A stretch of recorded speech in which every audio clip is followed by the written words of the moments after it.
សួស្តីប្រិយមិត្តទាំងអស់គ្នាស្វាគមន៍សាជាថ្មីជាមួយនឹងការសម្រាយរឿងរបស់ Admin ថ្ងៃនេះ Admin មកបន្តសាច់រឿង Coroner's Diary ភាគទី6ជាបន្តទៀតដោយការពិភាក្សាមុនណាយើងបានដឹងហើយថាតួស្រីរបស់យើងជាមួយនឹងព្រះអង្គម្ចាស់បានរួមដៃគ្នានៅក្នុងការចាប់ឃាតករដែលសម្លាប់កូនក្រមុំចំណែកឯម្នាក់នោះគឺវ័យយៀនស៊ីដែលគេមានតួនាទីក្នុងការបញ្ជូនកូនក្រមុំឲ្យមករៀបការតើអ្នកទាំងអស់គ្នាកុំឲ្យខាតពេលយូរមកតាមដានជាមួយ Admin បន្តទៀតសាច់រឿងក៏បានបង្ហាញអំពីផ្ទះគ្រួសារឈីងដែលបងប្រុសជីដូនមួយរបស់នាងផ្ទះខ្លាំងណាស់ពីព្រោះតែចង់ជួបតួស្រីខណៈពេលនោះព្រះអង្គម្ចាស់ក៏បាននាំតួស្រីមកល្មមដែលធ្វើឲ្យគេនឹងត្រេកអរយ៉ាងខ្លាំងរួចក៏បានប្រាប់នាងថាឲ្យនាងនឹងទៅមើលប្រពន្ធគេផងពីព្រោះតែប្រពន្ធរបស់គេនឹងធ្លាក់ឈាមខ្លាំងណាស់គ្រូពេទ្យបានសន្និដ្ឋានថានាងនិងកូនរបស់នាងកំពុងតែស្ថិតនៅគ្រោះថ្នាក់លើបែបនេះភ្លាមតួស្រីរបស់យើងមិនបង្អង់យូរឡើយក៏បានប្រើឲ្យអ្នកបម្រើរបស់ខ្លួនទៅយកធុងថ្នាំជាបន្ទាន់ក្រោយពេលពិនិត្យរួចតួស្រីរបស់យើងក៏ចាប់ផ្ដើមចេញបញ្ជាបញ្ជាឲ្យអ្នកបម្រើនឹងទៅទិញថ្នាំតាមការណែនាំក្នុងសំបុត្រមួយនេះបន្ទាប់មកនាងក៏បាននិយាយជាមួយនឹងស៊ីនឡានដែលជាបងថ្លៃរបស់នាងសូមឲ្យគាត់នឹងសម្រាកទៅខណៈពេលនោះម្ដាយក្មេករបស់គេក៏បានចូលមកដល់នឹងសួរទៅកាន់តួស្រីថាតើកូននៅក្នុងផ្ទៃរក្សាបានឬក៏អត់រួចតួស្រីក៏បាននិយាយទៅប្រាប់គាត់ថាពេលនេះសុខភាពម្ដាយនិងកូនអត់អីទ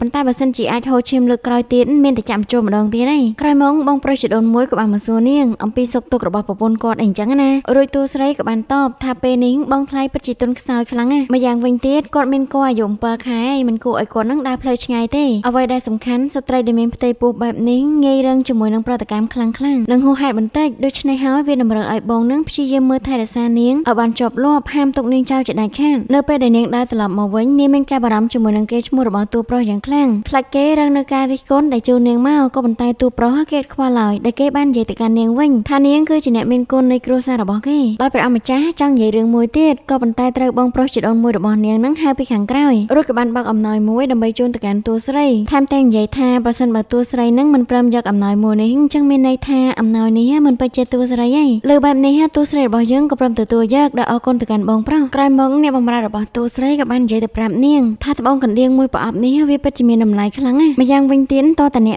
មានទើបអាចទិញវាបានតែតួស្រីគេក៏បានតបប្រហែលជាបងប្រុសរបស់គេនឹងទិញទៅឲ្យបងថ្លៃរបស់នាងយ៉ាងមើលទៅរួចតួប្រុសក៏បាននិយាយរៀបរាប់អំពីគ្រួសាររបស់ស៊ីនឡានដែលជាអ្នកមានឥទ្ធិពលនៅក្នុងជីងជើអីចឹងណាដែលបណ្ដាតួស្រីក៏បាននិយាយបន្ថែមទៀតថាបងជីដូនមួយរបស់នាងនឹងត្រូវបានឪពុកម្ដាយរបស់គេរៀបចំផ្លូវទុករួចជាស្រេចទៅហើយតួប្រុសគេក៏បាននិយាយបន្ថែមទៀតថាបើសិនជាធ្វើជាមនុស្សប្រុសសុខចិត្តលះបង់កូនជាមួយនឹងប្រពន្ធដើម្បីតែសម្រេចមហិច្ឆតាខ្លួនឯងនោះវាមានន័យថាទីនេះគឺនាងមិនអាចរស់នៅបានទៀតឡើយរួចក៏បានស្នើសុំឲ្យតួស្រីនឹងទៅរាជធានីវិញចំណែកឯតួស្រីរបស់យើងនាងក៏បានប្រកែកដែរដោយនាងបានគិតថាឪពុករបស់នាងបានបញ្ចុះរួចស្រេចទៅហើយដូច្នេះហើយនាងត្រូវតែទៅរាជធានីវិញដើម្បីចាត់ចែងរឿងទ្រព្យសម្បត្តិរបស់គាត់តួប្រុសគេសប្បាយចិត្តខ្លាំងណាស់ដោយនិយាយមកកាន់តួស្រីថាប្រសិនបើមានអ្វីដែលគេចង់ត្រូវការនាងសុំនាងក៏បដិសេធជាមួយនឹងគេអីក្រឡែកទៅមើលមុខរបស់ប៉ៃហ្វុងគេហាក់បីដូចជាពេញចិត្តជាមួយនឹង Full Leader ឡើយរួចព្រះអម្ចាស់ក៏បាននិយាយទៅកាន់តួស្រីថានៅមិនប្រហែលថ្ងៃទៀតទេគេនឹងចាក់ចេញពីជីងជើនេះដំណឹងមួយនេះធ្វើឲ្យតួស្រីនឹងភ្ញាក់ផ្អើលយ៉ាងខ្លាំងពីព្រោះតែនាងនឹងត្រូវធ្វើតេស្តថ្នាំជាបន្ទាប់ដូច្នេះហើយនាងក៏បានលាព្រះអម្ចាស់ដើម្បីទៅប្រមូលឱសថខណៈពេលនោះព្រះអម្ចាស់ក៏បាននិយាយទៅកាន់នាងថាចាប់ពីពេលនេះទៅនាងអាចហៅគេនឹងថាយិនជីបានប៉ុន្តែតួស្រីនាងហ៊ានហៅទេដោយនិយាយហេតុផលជាច្រើនដាក់ទៅព្រះអម្ចាស់នៅពេលដែលតួស្រីបានចាក់ចេញទៅប៉ៃហ្វុងគេឆ្ងល់ជាមួយនឹងសម្ដីរបស់ព្រះអម្ចាស់ខ្លាំងណាស់ក្រែងគាត់ចង់ទៅរាជធានីហេតុអ្វីបានជាគាត់ចង់ទៅសមរភូមិមុខទៅវិញគ្រាន់តែព្រះអម្ចាស់ងាកមើលមុខគេភ្លាមធ្វើឲ្យគេនឹងនិយាយលែងចេញតែម្ដងក្រោយមកព្រះអម្ចាស់ក៏បាននឹកឲ្យគេនឹងនិយាយអំពីរឿងកូនស្រីរបស់សេនជីប៉ុន្តែក៏ត្រូវបានប៉ៃហ្វុងគេនិយាយថាសម្ដេចសេនជីបានដេញអ្នកបម្រើចេញអស់ហើយចំណែកឯគាត់ជាមួយនឹងកូនស្រីរបស់គាត់រស់នៅជាមួយគ្នានៅក្នុងរាជធានីគ្មានអ្នកណាម្នាក់ដែលស្គាល់អំពីមុខមាត់ពិតរបស់នាងឡើយរួចតួប្រុសក៏បានឲ្យប៉ៃហ្វុងបញ្ជូនដំណឹងទៅកាន់ក្រុមរបស់ពួកគេឲ្យមើលទៅតាមដងទន្លេរួចធ្វើការកំណត់អំពីអត្តសញ្ញាណរបស់នាងភ្លាមទន្ទឹមនឹងនោះយិនស៊ីបានជន់ជាមួយនឹងបរិសម្យ៉ាងដោយងាកទៅខាងមុខស្រាប់តែឃើញដើមជើងជាច្រើនពួកឯគេនឹងអាចសន្និដ្ឋានបានយ៉ាងងាយថាមានអ្នកណាម្នាក់កំពុងតែស៊ើបនៅក្នុងគ្រួសារនេះហើយរួចក៏បានរៀបរាប់អំពីកម្ពស់របស់ជនបង្កដែលធ្វើឲ្យប៉ៃហ្វុងនឹងគេឆ្ងល់យ៉ាងខ្លាំងហេតុអ្វីបានជាព្រះអង្គម្ចាស់ដឹងថាវាកើតឡើងនៅពេលយប់មិញរួចត្រង់ក៏បាននិយាយបន្ថែមដោយសារតែស្នាមជើងភក់មួយនេះវាកើតឡើងអំឡុងពេលភ្លៀងហើយកាលពីម្សិលមិញមានភ្លៀងអញ្ចឹងហើយវាមិនពិបាកនៅក្នុងការសន្និដ្ឋានឡើយរួចក៏ឲ្យប៉ៃហ្វុងផ្ញើសម្បត្តិទៅកាន់យីងជីថាឲ្យគាត់ចូលមកក្នុងយីងជើជាបន្ទាន់បន្ទាប់ពីប្រមូលឱសថរួចតួស្រីក៏បានធ្វើដំណើរត្រឡប់មកផ្ទះវិញស្របពេលនោះក៏មានភ្លៀងធ្លាក់ផងដែរដោយនាងក៏មិនដឹងដែរថាមានអ្នកដែលតាមដាននាងពេលនោះក៏មានខ្យល់បក់ខ្លាំងដែលធ្វើឲ្យអ្នកដែលតាមពីខាងក្រោយនោះរអិលដួលអ្វីដែលធ្វើឲ្យគេភ្ញាក់ផ្អើលគឺគេបានឃើញសាកសពមួយធ្វើឲ្យគេនឹងផិតភ័យយ៉ាងខ្លាំងលើសម្លេងបែបនេះតួស្រីក៏បានរត់មកមើលនិងជួយទាញសាកសពស្រីម្នាក់នោះឲ្យឡើងមកខាងលើក្រោយពេលដែលនាងពិនិត្យរួចទើបនាងដឹងថាសាកសពមួយនេះត្រូវបានស្លាប់បាត់ទៅហើយក្រោយមកក៏បាន បានឲ្យ Fully ទៅហៅជំនួយដោយនាងនៅពិនិត្យសាកសពបន្តនៅពេលដែលបានឃើញមុខមាត់នៃសាកសពមួយនោះធ្វើឲ្យអ្នកប្រុសដែលនៅជិតនោះស្គាល់នាងយ៉ាងច្បាស់ថានាងមានឈ្មោះថា Linji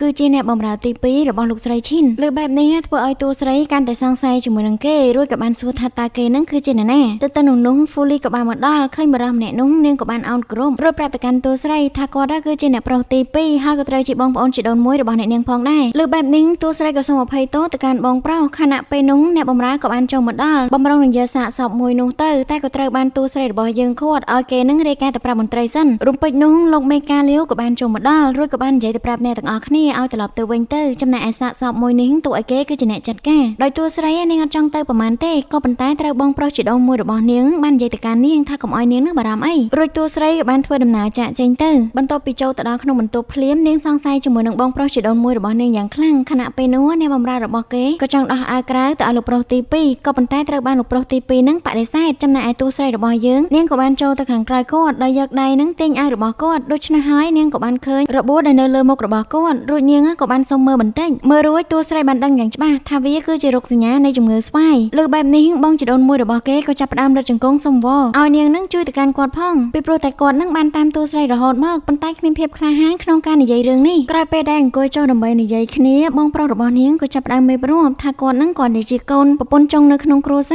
រប្រសិនបើមានអ្នកណាម្នាក់ដឹងថាគាត់កើតជំងឺនេះគេប្រកាសជាស្អប់ខ្ពើមគាត់ជាមិនខានឡើយឈីងវ៉ាននាងចាប់ផ្ដើមសួរអំពីអាការៈរបស់គាត់ហើយតើគាត់នឹងទៅឆ្លងពីអ្នកណាក៏ប៉ុន្តែបងជីដូនមួយរបស់នាងអត់ហ៊ាននិយាយទេដោយសារតែមិនចង់ឲ្យស៊ីងវ៉ានស្ដាប់រឿងដែលកលួងបែបនេះរួចគេក៏បាននិយាយបន្តទៀតថាប្រសិនបើមានរឿងនេះកើតឡើងគេនឹងមិនបណ្ដោយឲ្យខ្លួនទៅលើកឡំជាមួយនឹងកន្លែងកខ្វក់បែបនោះឡើយដោយតួស្រីនាងក៏បានឆ្លើយតបទៅគាត់វិញថាពេលនេះនាងអត់មានថ្នាំអ្វីអាចព្យាបាលជំងឺមួយនេះបានឡើយក៏ប៉ុន្តែនាងអាចសាកល្បងនៅក្នុងការព្យាបាលបានរួចក៏ឲ្យបងប្រុសរបស់នាងនឹងត្រឡប់ទៅវិញសិនចាំជួបគ្នានៅថ្ងៃស្អែកបន្តទៀតលើបែបនេះធ្វើឲ្យឈិនលីគេសប្បាយចិត្តយ៉ាងខ្លាំងដោយនិយាយទៅកាន់តួស្រីថាបើមានអ្វីចង់សួរគេឆ្លើយប្រាប់នាងទាំងអស់រួចតួស្រីក៏បានសួរទៅកាន់បងប្រុសជីដូនមួយរបស់នាងអំពីរឿងឫស្សីពណ៌ស្វាយតើវាស្ថិតនៅក្នុងវិមាននេះដែរឬទេឈិនលីគេក៏បាននិយាយថាវាស្ថិតនៅក្នុងស្រះខាងក្រោយនោះឯងហេតុអ្វីបានជានាងអត់ចាំបែបនេះរួចអ្នកបម្រើរបស់នាងក៏បានតបទៅគាត់វិញថាអ្នកនាងចេញទៅតាំងពីអាយុក្រោម5ឆ្នាំដូច្នេះហើយព័ត៌មានការសពេចសពិលបែបនេះឯងរួចតួស្រីក៏បានបន្ថែមទៀតថានាងចាំបានបន្តិចបន្តួចអំពីរឿងព្រៃឫស្សីពណ៌ស្វាយប៉ុន្តែនាងពិតជាអត់ច្បាស់ឡើយថាព្រៃឫស្សីមាននៅកន្លែងណារួចបងប្រុសរបស់គេក៏បាននិយាយប្រាប់ថានៅទីនេះមានព្រៃឫស្សីពណ៌ស្វាយនឹងតែមួយកន្លែងទេម្យ៉ាងវិញទៀតលោកយាយបានហាមឃាត់កន្លែងនោះមិនឲ្យអ្នកណាចូលទៅឡើយដោយតួស្រ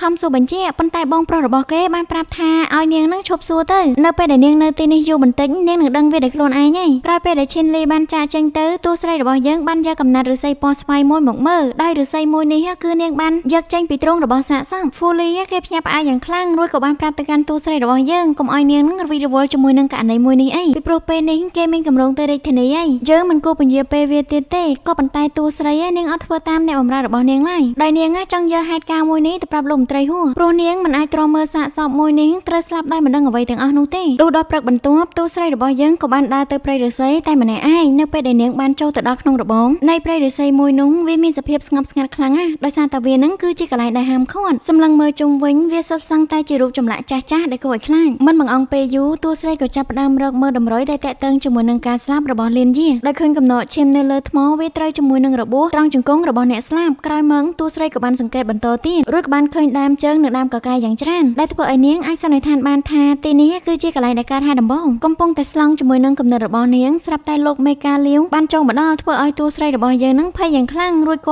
ាត់ក៏បានសួរទៅកាន់តួស្រីរបស់យើងថាតើនាងមកទីនេះដើម្បីអ្វីតែតួស្រីរបស់យើងនាងក៏បានឆ្លើយដោះសារក្រោយពេលដែលចេញពីកន្លែងនោះភ្លាមតួស្រីនាងមិនទាន់បាត់ផិតភ័យឡើយឃើញពីសភាពរបស់អ្នកនាងខ្លួនទ្រុឌទ្រោមបែបនេះ Fully ក៏បានសួរថាអ្នកនាងទៅតែមកពីណាតួស្រីរបស់យើងក៏បានឆ្លើយជាមួយនាងវិញថាគេនឹងទៅមកពីព្រៃឫស្សីពណ៌ស្វាយដែលស្ថិតនៅខាងក្រោយទើបនាងដឹងថាអ្នកបម្រើស្រីមិនមែនស្លាប់ទៅដោយខ្លួនឯងនោះឡើយម្យ៉ាងវិញទៀតនាងក៏បានឃើញអ្នកចាត់ការលាវនៅទីនោះផងដែរក្រសែភ្នែកដែលគាត់សម្លឹងមកនាងហាក់បីដូចជាចម្លែកខ្លាំងណាស់ Fully គេក៏បានតបថាអ្នកចាត់ការលាវគេចម្លែកតាំងពីពួកយើងនឹងមកដល់ភ្លាមម្លេះគឺគាត់គិតតែពីសម្លឹងពួកយើងម្យ៉ាងវិញទៀតគាត់គឺជាអ្នកបម្រើនៅក្នុងគ្រួសារឈីងនេះយូរណាស់មកហើយឬមួយថាគាត់គឺជាធាតុករនិយាយរួច Fully ក៏បានសុំវល់ទៅកាន់អ្នកនាងខ្លួនឲ្យត្រឡប់ទៅវិញទៅប៉ុន្តែតួស្រីក៏បាននិយាយលងលំទៅកាន់នាងកុំឲ្យនាងនឹងបារម្ភអីយើងត្រូវតែរស់នៅរឹងមាំដោយខ្លួនឯងបន្ទាប់មកនាងក៏បានយកឫស្សីមួយកំណាត់នោះទៅដាក់នៅក្រោមសភៅដោយមានយកกระดาษមកកឹងលើគ្នាដើម្បីសម្គាល់ផងដែររួចក៏បានយកសក់របស់នាងមួយទៅសៃដាក់គៀបទៅនឹងប្រអប់ថ្នាំរបស់នាងធ្វើបែបនេះទើបនាងអាចធានាថាគ្មានអ្នកណាម្នាក់មកប៉ះរបស់ទាំងនេះសាច់រឿងក៏បានបង្ហាញអំពីតួប្រុសឯនេះវិញគេកំ ពងតែហាត់ក្បាច់គុណយ៉ាងស្ទាត់ជំនាញនៅពេលដែលឃើញប៉ៃហ្វុងបានចូលមកដល់ព្រះអង្គម្ចាស់ក៏ចាប់ផ្ដើមពន្លែងលំពែងរបស់ខ្លួនទៅកាន់ប៉ៃហ្វុងដែលធ្វើឲ្យប៉ៃហ្វុងរហ័សនៅក្នុងការទប់លំពែងមួយដើមនោះស្ទើរតែមិនជាប់ក្រោយមកព្រះអង្គម្ចាស់ក៏បានឲ្យគេរៀបរាប់អំពីហេតុការណ៍ការពីយប់មិញពីព្រោះតែទ្រង់បានចាប់ឲ្យគេទៅស៊ើបតួស្រីដោយប៉ៃហ្វុងគេក៏បានរៀបរាប់ថាការពីយប់មិញនេះអ្នកដែលតាមដានតួស្រីរបស់យើងគឺជាឈិនលីដែលជាបងប្អូនជីដូនមួយរបស់នាងមើលទៅអ្នកទាំងពីរនិយាយគ្នាច្រើនណាស់ដោយតាក់ទងជាមួយនឹងវិធីព្យាបាលប៉ុន្តែគេក៏អត់ដឹងថាវិធីព្យាបាលអ្វីដែររួចព្រះអង្គម្ចាស់ក៏បានឲ្យគេនឹងទៅប្រាប់យានឈីឲ្យស៊ើបបន្តទៀតក៏ប៉ុន្តែប៉ៃហ្វុងគេបានសុំព្រះអង្គម្ចាស់ទៅស៊ើបដោយខ្លួនឯងដែលលើកហេតុផលថាយានឈីត្រូវតែស៊ើបនឹងរឿងផ្សេងមួយទៀតប្រសិនបើឲ្យគេមកស៊ើបរឿងនេះមួយទៀតផែនការរបស់ទ្រង់ក៏ជាយឺតជាមិនខានឡើយប៉ុន្តែកំណត់អស់ទាំងនេះត្រូវបានព្រះអង្គម្ចាស់មើលធ្លុះរួចទៅហើយថាប៉ៃហ្វុងពិតជាចង់ទៅជួបជាមួយនឹងហ្វូលីប៉ៃហ្វុងគេក៏មិនប្រកែកអ្វីដែរគ្រាន់តែនិយាយអំពីពាក្យស្លោករបស់តួប្រុសដែលនិយាយថាបើសីពីរក្បាលត្រូវប្រើតែដុំថ្មមួយឬបែបនេះធ្វើឲ្យព្រះអង្គម្ចាស់ខ្លាញ់ជាមួយគេបន្តិចនិងពិន័យឲ្យគេនឹងលើកដុំថ្មចំនួន200ដងសាច់រឿងក៏បាននិយាយអំពីតួស្រីរបស់យើងឯនេះវិញនាងបានចូលកន្លែងលក់ថ្នាំដើម្បីទិញថ្នាំមួយចំនួនអំឡុងពេលនោះប្រពន្ធចុងរបស់លោកឈិនក៏បានទៅរកថ្នាំនៅទីនោះដែរឃើញតួស្រីនៅទីនោះប្រពន្ធចុងរបស់លោកឈិនក៏បាននិយាយបច្ចេកបច្ឆាទៅកាន់តួស្រីប៉ុន្តែតួស្រីអត់បានចាប់អារម្មណ៍ជាមួយនឹងសម្ដីរបស់គាត់ឡើយអ្វីដែលនាងចាប់អារម្មណ៍គឺរោគសញ្ញាដែលនៅលើករបស់នាងដោយជួបជាមួយនឹងរឿងបែបនេះធ្វើឲ្យហ្វុងលីគេខ្លាញ់ជាមួយនឹងចរិតកតនរបស់លោកស្រីនោះខ្លាំងមែនទែនដោយតួស្រីក៏បាននិយាយលួងលោមទៅកាន់នាងកុំឲ្យនាងនឹងខ្វាយខ្វល់អំពីរឿងនេះអីត្រូវផ្ដោតទៅលើការងាររបស់យើងម្យ៉ាងវិញទៀតយើងត្រូវរក្សាការសម្ងាត់អំពីស្ថានភាពជំងឺរបស់ឈីងលីរំពេចនោះប្រពន្ធចុងរបស់លោកឈិនក៏បានត្រឡប់ទៅវិញដោយមានការថ្នាំយ៉ាងច្រើនតួស្រីរបស់យើងក៏បានសួរខ្លះៗគ្រូពេទ្យក៏បានឲ្យតួស្រីនឹងមើលលិខិតថ្នាំដោយគាត់បានបន្តនិយាយថាលោកស្រីប្រហែលជាមានជំងឺរាំងស្ទះកាលមករដូវហើយគាត់ដាក់ថ្នាំនេះក៏មិនប្រកាសថាវាអាចព្យាបាលបានដែរក្រោយពេលដែលតួស្រីបានមើលលិខិតថ្នាំរួចនឹងដឹងយ៉ាងច្បាស់ថាវាគឺជាជំងឺស្វាយនោះវាមានន័យថាលោកប្រុសទី2អាចឆ្លងដោយសារតែគាត់នៅពេលដែលតួស្រីបានត្រឡប់មកដល់ផ្ទះវិញអ្នកបម្រើម្នាក់ទៀតក៏បាននិយាយទៅប្រាប់តួស្រីថាអ្នកស្រីឈិនបានឲ្យអ្នកបម្រើ2នាក់ទៀតមកជួយមើលថែតួស្រីរបស់យើងឈីងវ៉ាននាងក៏មិនមាត់ដែរប៉ុន្តែនាងបានដឹងរួចជាស្រេចហើយថាលោកស្រីឈិនប្រកាសជានាំ2នាក់នេះដើម្បីតាមដាននាងជាមិនខាននោះទេក្រោយពេលដែលហ្វូលីនាំអ្នកទាំងពីរចេញទៅតួស្រីរបស់យើងក៏បញ្ញាបញ្ញាទៅមើលក្នុងបន្ទប់របស់នាងរួចសង្កេតមើលអ្វីដែលនាងបានដាក់មុនចាក់ចេញបន្ទាប់ពីពិនិត្យរួចទើបនាងដឹងថាមានអ្នកណាម្នាក់កំពុងតែប៉ះពាល់ប្រអប់ថ្នាំរបស់នាងចំណែកឯឫស្សីដែលដាក់នៅលើសភៅគឺមានអ្នកណាប៉ះពាល់ទេដែលធ្វើឲ្យតួស្រីអាចសន្និដ្ឋានបានយ៉ាងច្បាស់ថាពេលនេះអត្តសញ្ញាណរបស់នាងអត់ទាន់បែកធ្លាយឡើយចំណែកឯអ្នកទាំងពីរដែលមកវិញប្រហែលជាតាក់ទងជាមួយនឹងពេលដែលនាងនឹងចូលទៅក្នុងព្រៃឫស្សីពណ៌ស្វាយមិនខានទេនោះវាមានន័យថាអ្នកទាំងពីរពិតជាមានទំនាក់ទំនងជាមួយនឹងអ្នកស្លាប់ជាមិនខានឡើយរួចនាងក៏បានបញ្ជាឲ្យហ្វូលីនឹងតាមមើលអ្នកទាំងពីរថាអ្នកណាខ្លះមានទំនាក់ទំនងជាមួយនឹងគេសាច់រឿងក៏បានបង្ហាញអំពីព្រះអង្គម្ចាស់ដែលកំពុងតែឲ្យគេនឹងយកបណ្ដាការដែលមកពីគ្រួសារសុងត្រឡប់ទៅវិញបន្ទាប់មកព្រះអង្គម្ចាស់ក៏បាននិយាយជាមួយនឹងតួប្រុសថាការដណ្ដើមអំណាចគ្នារវាងព្រះអង្គម្ចាស់ជេងជាមួយនឹងព្រះរាជបុត្រកំពុងតែជិតកើតឡើងនៅពេលឆាប់ៗនេះហើយចំណែកឯកងទ័ពស៊ូស៊ីរបស់តួប្រុសក៏មានឥទ្ធិពលខ្លាំងក្លាផងដែរដូច្នេះហើយគាត់បារម្ភតែមានអ្នកណាម្នាក់ចង់ប្រឆាំងជាមួយនឹងតួប្រុសទេពីព្រោះតែសពថ្ងៃនេះព្រះករុណាកំពុងតែពេញចិត្តជាមួយនឹងតួប្រុសថាផងក៏ប៉ុន្តែវាមិនមែនជាបញ្ហារបស់តួប្រុសឡើយអ្វីដែលសំខាន់គឺគេគិតអំពីឪពុករបស់ខ្លួនដែលតែងតែព្យាយាមរកប្រាក់ចំណូលយ៉ាងច្រើនអំពីយោធាដើម្បីថ្វាយព្រះរាជាអញ្ចឹងហើយវាងាយក្នុងការបង្កបញ្ហាខ្លាំងណាស់បើទោះបីជាឪពុករបស់គេមានភាពក្លាហានជាមួយនឹងភាពស្មោះត្រង់ប៉ុណ្ណាក៏ដោយតែបច្ចុប្បន្ននេះគាត់កំពុងតែយល់ច្រឡំអំពីចេតនារបស់ខ្លួនលួចព្រះអង្គម្ចាស់ក៏បាននិយាយលួងលោមទៅកាន់តួប្រុសថាគង់មានថ្ងៃណាមួយឪពុករបស់គេប្រកាសយល់អំពីចេតនារបស់គេជាមិនខានឡើយលុះដល់ពេលយប់អ្នកបម្រើថ្មីដេកលក់តួស្រីបានឲ្យហ្វូលីនឹងបើកបង្អួចដើម្បីឲ្យបងប្រុសរបស់គេចុះមកយកថ្នាំដោយថ្ងៃនេះមើលទៅស្ថានភាពរបស់ឈីលីហាក់បីដូចជាធ្ងន់ធ្ងរកាន់តែអាក្រក់ទៅហើយធ្វើឲ្យតួស្រីបានសួរទៅកាន់គាត់ថាតើគាត់នឹងមានទំនាក់ទំនងជាមួយនឹងអ្នកណាដែលនៅក្នុងគ្រួសារនេះដែរឬទេឈីលីគេបាននិយាយថាគេមិនដែលមានទំនាក់ទំនងស្នេហាលួចលាក់ជាមួយនឹងប្រពន្ធរបស់អ្នកដទៃទេរឹតតែមិនហ៊ានតាក់ទងជាមួយនឹងអ្នកដែលនៅក្នុងគ្រួសារនេះនឹងសូមឲ្យតួស្រីនឹងជឿជាក់ទៅលើគេទៅរួចតួស្រីក៏ចាប់ផ្ដើមនិយាយអំពីផលប៉ះពាល់នៃជំងឺនេះទៅឲ្យគេស្ដាប់និងហាមមិនឲ្យគេនឹងមានទំនាក់ទំនងជាមួយអ្នកផ្សេងនោះឡើយពីព្រោះវាអាចនឹងឆ្លងបានរួចក៏បានហុចថ្នាំនិងណែនាំទៅកាន់បងជីដូនមួយរបស់នាងបន្ថែមទៀតក្រោយពេលដែលគេបំរុងនឹងចាក់ចេញទៅតួស្រីក៏បានសួរគេអំពីព្រៃឫស្សីពណ៌ស្វាយបន្ថែមទៀតថាហេតុអ្វីបានជាកន្លែងនោះជាកន្លែងហាមឃាត់តែឈីលីពិតជាមិនអាចប្រាប់នាងបានមែនរួចក៏ផ្ដាំឲ្យនាងនឹងកុំឲ្យទៅចិត្តព្រៃឫស្សីនោះឲ្យសោះតែតួស្រីអត់បានស្ដាប់សម្ដីគេឡើយនៅព្រឹកបន្ទាប់តួស្រីនាងក៏បានទៅព្រៃឫស្សីពណ៌ស្វាយនោះម្ដងទៀតអ្វីដែលគួរឲ្យចាប់អារម្មណ៍គឺនាងបានឃើញប្រពន្ធចុងរបស់លោកឈិនរួចក៏គិតថាប្រពន្ធចុងរបស់លោកឈិនអាចជាធាតុករម្នាក់ដែរខណៈពេលនោះលោកមេកាលាវក៏បានចេញមកខាងមុខនាងដែលធ្វើឲ្យនាងភ្ញាក់ផ្អើលយ៉ាងខ្លាំងរួចដួលទៅខាងក្រោមលោកមេកាលាវក៏បាននិយាយមកប្រាប់នាងថានាងធ្វើខុសដែលហ៊ានលួចចូលព្រៃហាមឃាត់ដូច្នេះហើយនាងត្រូវតែទទួលទរណកម្មនិយាយរួចគាត់ក៏បានយកខ្វៅដែលនៅដៃរបស់គាត់នឹងដាក់តម្រង់មកកាន់តួស្រីចំណែកឯតួស្រីរបស់យើងឯនេះវិញនាងក៏បានត្រៀមកំបិតដែលនៅលើខ្លួនរបស់នាងរួចជាស្រេចប៉ុន្តែជាសំណាងល្អអ្នកបម្រើរបស់នាងក៏បានចូលមកទាន់ដែលធ្វើឲ្យលោកមេ មេការលាវនឹងបញ្ឈប់សកម្មភាពភ្លាមរួចតួស្រីក៏បានដើរត្រឡប់មកវិញជាមួយនឹងអ្នកបម្រើរបស់នាងនៅតាមផ្លូវគេក៏បានសួរអ្នកបម្រើរបស់នាងថាហេតុអ្វីដឹងថានាងនៅទីនេះអីចឹងណារួចអ្នកបម្រើក៏បាននិយាយថាបងហ្វូលីបានឲ្យគេនឹងតាមដានអ្នកនាងពីខាងក្រោយទើបគេតាមនាងមកដល់ទីនេះអំឡុងពេលនោះស្រាប់តែមានសម្លេងស្រែកចាចនៅខាងក្នុងដែលធ្វើឲ្យពួកគេនឹងបញ្ញាក្នុងការទៅមើលដោយនោះគឺជាសម្លេងរបស់ឈិនស៊ុនខឹងជាមួយនឹងម្ដាយរបស់នាងដែលម្ដាយរបស់នាងអត់ព្រមជួយនាងបណ្ដាលឲ្យនាងជាប់ឃុំនៅក្នុងបន្ទប់យ៉ាងយូរអីចឹងណាដែលម្ដាយរបស់ឈិនស៊ុនព្យាយាមនិយាយលួងលោមទៅកាន់នាងដើម្បីឲ្យនាងដាក់កន្ត្រៃចុះប៉ុន្តែឈិនស៊ុនណានាងអត់ស្ដាប់ឡើយនៅតែបន្តខឹងទៅកាន់អ្នកទាំងអស់គ្នាទៀតរហូតធ្វើឲ្យនាងចំពប់ជើងដួលធ្លាក់ចូលទៅក្នុងអណ្ដូងដល់អណ្ដូងមួយនោះគឺមានទឹកឡើយដែលធ្វើឲ្យនាងកាន់តែភ័យខ្លាចទ្វេដងចំណែកឯតួស្រីរបស់យើងការដែលបានឃើញបែបនេះក៏ប្រើឲ្យគេនឹងប្រញាប់ដាក់ខ្សែចូលទៅដើម្បីជួយនាងរួចតួស្រីក៏បានស្រែកឲ្យនាងនឹងតោងខ្សែមកដោយនៅក្នុងអណ្ដូងមានស្ថានភាពងងឹតខ្លាំងពេកដូច្នេះហើយឈីងស៊ុងនាងត្រូវរាវរកខ្សែបន្ទាប់ពីបានខ្សែហើយនាងក៏បានចងទៅនឹងខ្លួនរបស់នាងអំឡុងពេលដែលខ្សែត្រូវបានទាញសម្ពុតរបស់នាងក៏តាក់ជាមួយនឹងមែឈើដែលធ្វើឲ្យនាងបញ្ញាប់ដោះវាតែអ្វីដែលគួរឲ្យរន្ធត់គឺនាងបានប្រទះជាមួយនឹងក្រុងឆ្អឹងរបស់មនុស្សដែលធ្វើឲ្យនាងផិតភ័យកាន់តែខ្លាំងរួចក៏បានស្រែកប្រាប់អ្នកខាងលើថានៅក្នុងនេះមានមនុស្សស្លាប់ហើយលើបែបនេះធ្វើឲ្យអ្នកស្រីឈិនស្ដីបន្ទោទៅកាន់នាងយ៉ាងខ្លាំងថានៅទីនេះមិនយ៉ាងអាចមានមនុស្សស្លាប់បានទៅនឹងបង្ខំឲ្យគេនឹងទាញនាងឲ្យលឿនមកនៅពេលដែលបានឡើងមកខាងលើឈីងស៊ុងនាងក៏បាននិយាយទៅកាន់តួស្រីថានៅក្នុងអណ្ដូងនោះពិតជាមានមនុស្សស្លាប់ពិតមែនតែក៏ត្រូវបានម្ដាយរបស់នាងនិយាយថាវាគ្រាន់តែជាការស្មើសម័យរបស់នាងអីចឹងណាធ្វើឲ្យឈីងស៊ុននាងប្រកែកជាមួយនឹងម្ដាយយ៉ាងខ្លាំងក៏លេចទៅមកខាងទៀតយើងឃើញថាប្រពន្ធចុងរបស់លោកឈិនកំពុងតែសើចចំអកទៅកាន់ពួកគេដោយតួស្រីក៏បាននិយាយទៅកាន់អ្នកមីងថាឲ្យអ្នកមីងនឹងរកអ្នកណាម្នាក់ដើម្បីចុះទៅមើលខាងក្រោមអណ្ដូងទៅពីព្រោះតែពេលនេះមានមនុស្សច្រើនណាស់គេខ្លាចតែមានអ្នកណាម្នាក់យករឿងនេះទៅនិយាយទេអ្នកស្រីឈិនណាគេក៏អត់ហ៊ានប្រកែកដែររួចក៏ប្រើឲ្យលោកលាវចាត់ការចុះទៅមើលបាតអណ្ដូងដោយក្រឡេកទៅមើលលោកស្រីឈិនឯនេះវិញគាត់ហាក់បីដូចជាផិតភ័យបន្តិចនៅពេលដែលប្រពន្ធចុងរបស់លោកឈិនទៅបានគាត់ក៏បានធូរស្បើឡើងវិញចំណែកឯអ្នកដែលចុះទៅអណ្ដូងនេះវិញគេក៏បានរកឃើញមែឈើមួយដែលស្តៀងជាមួយនឹងដៃរបស់មនុស្សដែលគេបោះមកខាងលើនិងនិយាយប្រាប់ទៅកាន់លោកស្រីថានៅបាតអណ្ដូងនេះគឺអត់មានអ្វីទេវាមានសភាពស្ងួតល្អណាស់លើបែបនេះធ្វើឲ្យលោកស្រីឈិនគាត់ហាក់បីដូចជាធូរស្បើយណាស់រួចនិយាយបន្តទៅកាន់ឈីងស៊ុងដោយមើលទៅកាន់ទឹកមុខរបស់តួស្រីហាក់បីដូចជាមិនអស់ចិត្តជាមួយនឹងរឿងនេះសោះក្រោយពេលដែលអ្នកស្រីឈិនត្រឡប់ទៅវិញឈិនស៊ុងនាងបាននិយាយទៅកាន់តួស្រីថាពេលកន្លងមកគេពិតជាធ្វើបាបតួស្រីខ្លាំងណាស់ហេតុអ្វីបានជាតួស្រីមកជួយគេអញ្ចឹងប៉ុន្តែតួស្រីនាងក៏បាននិយាយតបទៅវិញថាកុំឲ្យគេគិតច្រើនអីពីព្រោះតែពួកយើងនឹងគឺជាបងប្អូននឹងគ្នាចម្លើយបែបនេះធ្វើឲ្យឈិនស៊ុនគេត្រេកអរយ៉ាងខ្លាំងអំឡុងពេលដែលតួស្រីកំពុងតែរៀបចំថ្នាំហ្វូលីក៏បានសួរទៅកាន់នាងអំពីរឿងហេតុដែលកើតឡើងនៅក្នុងអណ្ដូងវាហាក់បីដូចជាចម្លែកបន្តិចរួចតួស្រីក៏បាននិយាយតបទៅកាន់នាងវិញថាឆ្អឹងមនុស្សមានពណ៌ស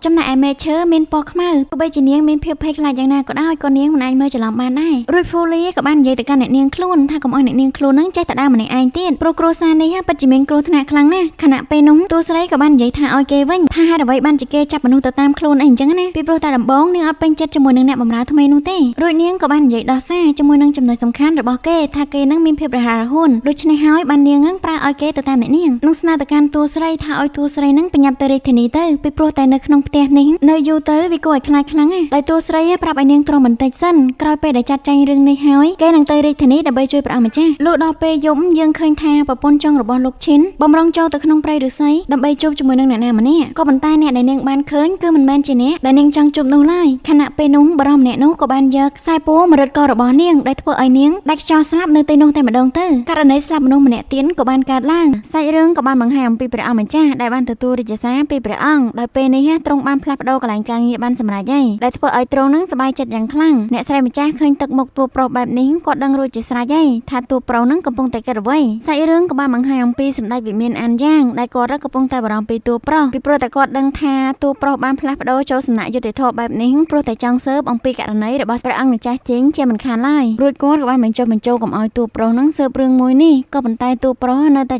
ចេះដោយចង់ដឹងច្បាស់អំពីរឿងមួយនោះថាអ្នកណាគឺជាសត្រូវឲ្យពិតប្រាកដរួចគេក៏បានប្រាប់ទៅកាន់សម្ដេចថាគេបានជ្រើសរើសអ្នកនាងឈីងវ៉ានឲ្យចូលរួមស៊ើបក្តីជាមួយនឹងគេនិងសូមឲ្យសម្ដេចផ្ដល់អត្តសញ្ញាណបន្ថែមដើម្បីឲ្យនាងងាយស្រួលនៅក្នុងការធ្វើការងារហើយគេនឹងដឹងគុណដល់សម្ដេចលើបែបនេះភ្លាមសម្ដេចក៏បានបដិសេធដែរពីព្រោះតែសម្ដេចនឹងក៏ពេញចិត្តជាមួយនឹងស្នាដៃរបស់អ្នកនាងឈីងវ៉ានដែរសាច់រឿងក៏បានបង្ហាញយើងអំពីតួស្រីដែលស្ថិតនៅក្នុងបន្ទប់របស់នាងខណៈពេលនោះអ្នកបម្រើរបស់នាងក៏បានចូលមកដល់រួចនិយាយថាព្រះអង្គម្ចាស់ឲ្យយើងមកទីនេះនឹងសូមឲ្យតួស្រីចូលជាបន្ទាន់លើបែបនេះភ្លាមតួស្រីអត់មានបង្អង់ពេលយូរឡើយក៏បានរត់សំដៅទៅរកព្រះអង្គម្ចាស់យ៉ាងលឿននៅពេលដែលដល់ភ្លាមនាងក៏ចាប់ផ្ដើមទូទៅកាន់ទ្រង់ថាហេតុអ្វីបានជាទ្រង់នឹងអត់ទៅព្រំដែនអីអញ្ចឹងណារួចព្រះអង្គម្ចាស់ក៏បាននិយាយថាគេលែងទៅព្រំដែនហើយព្រោះកាលពីម្សិលមិញគេបានទទួលរាជសារពីព្រះអង្គដោយតែងតាំងឲ្យគេនឹងក្លាយទៅជាសមាជិកនៅក្នុងក្រសួងយុតិធម៌ដើម្បីធ្វើការស៊ើបអង្កេតទៅលើករណីព្រហ្មទណ្ឌនៅក្នុងតំបន់ទាំងអស់នោះវាមាន ในทาเก้នឹងមិនត្រឡប់ទៅគ្រប់គ្រងកងទ័ពស៊ូស៊ីវិញឡើយដោយតួប្រុសបានប្រើអត្តសញ្ញាណថ្មីរបស់គេដើម្បីអញ្ជើញតួស្រីនឹងឲ្យចូលរួមធ្វើការជាមួយនឹងគេលើបែបនេះភ្លាមធ្វើឲ្យតួស្រីនឹងសប្បាយចិត្តយ៉ាងខ្លាំងពីព្រោះតែវានេះហើយគឺជាគោលបំណងទី1របស់នាងរួចតួប្រុសក៏បាននិយាយអំពីរឿងឃាតកម្មមួយដែលកើតឡើងនៅក្នុងគ្រួសារឈីងនឹងឯងនិងសូមឲ្យតួស្រីទៅមើលការវិភាគអសរវិច័យក្នុងពេលឥឡូវនេះតួស្រីក៏បានសួរបញ្ជាក់ថាក្មេងស្រីម្នាក់ដែលមានឈ្មោះថាលិនយេនោះមែនទេក៏ប៉ុន្តែតួប្រុសក៏បានបន្ថែមថាមិនមែនទេសាកសពមួយនោះគឺជាប្រពន្ធចុងទី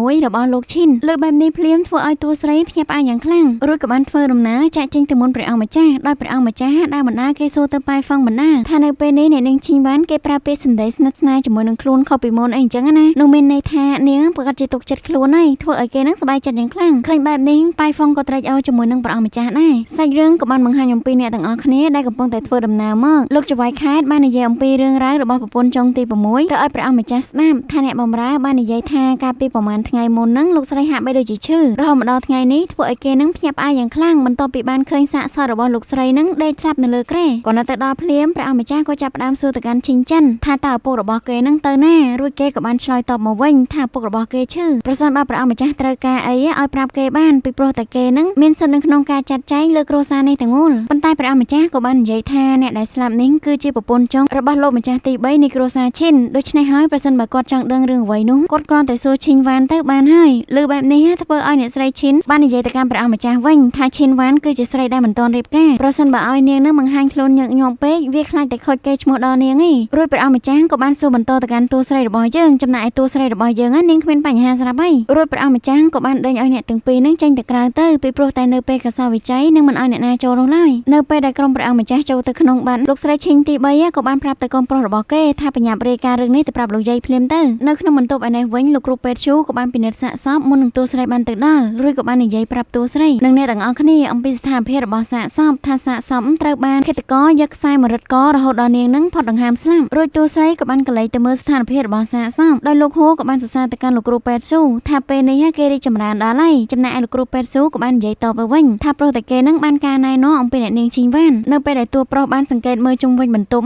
ទើបគេដឹងថានៅទីនេះអត់មានការតស៊ូនោះឡើយដូច្នេះហើយវាពិបាកណាស់នៅក្នុងការជឿថាអ្នកស្លាប់ត្រូវបានរឹតកនៅទីនេះអ្វីដែលសំខាន់ទោះបីជាអ្នកបម្រើរបស់នាងក៏អត់បានលើសម្លេងរបស់នាងដែរដោយលោកចៅហ្វាយខេតបានបញ្ជាក់បន្ថែមថាប្រហែលជាលោកស្រីនឹងអត់ដឹងខ្លួនទេដឹងក្រោយមកតួប្រុសក៏បានសួរទៅកាន់តួស្រីដែលគួរស្រីបាននិយាយចំថាទីនេះមិនមែនជាកន្លែងកើតហេតុទី1នោះឡើយគឺមានមនុស្សលើកនាងយកមកដាក់លើគ្រែនេះនោះវាមានន័យថាឃាតករប្រកាសជានៅក្នុងគ្រួសារឈិងនេះជាមិនខានឡើយរួចតួស្រីក៏បានរៀបរាប់អំពីស្ថានភាពរបស់អ្នកស្លាប់ថាផ្នែកជាប់នៅលើសាកសពគឺបណ្ដាលមកពីការចាប់ខ្លាំងចំណែកឯសាកសពនេះវិញប្រហែលជាត្រូវបានឃាតករសម្លាប់អំឡុងពេលម៉ោង4ទៅម៉ោង5ព្រឹកនេះដោយសារតែផ្នែកខ្លះនៃសាកសពនឹងគឺអត់ទាន់រឹងឡើយក្នុងអំឡុងពេលនោះនៅក្នុងគ្រួសារឈិងក៏មានការយានល្បាតផងដែរដូច្នេះហើយមានតែអ្នកដែលស្ថិតនៅក្នុងគ្រួសារឈិងតែប៉ុណ្ណោះដែលអាចចាត់ចែងសាកសពមួយនេះបានល្អដល់ថ្នាក់នេះលោកគ្រូពេទ្យស៊ូក៏បានសួរទៅកាន់តួស្រីអំពីស្នាក់ស្នាមនៃការផ្លាស់ប្ដូរទីតាំងតួស្រីក៏បានបង្ហាញអំពីផុសតាំងមួយចំនួនដូចជានៅបាតដៃរបស់អ្នកស្លាប់ព្រមទាំងកញ្ចក់របស់គេផងដែរវាមានរបួសជាមួយនឹងកញ្ចក់ពោពេញដោយភក់នោះមកពីគាត់នឹងច្បាមដីអំឡុងពេលដែលតស៊ូជាមួយនឹងឃាតករ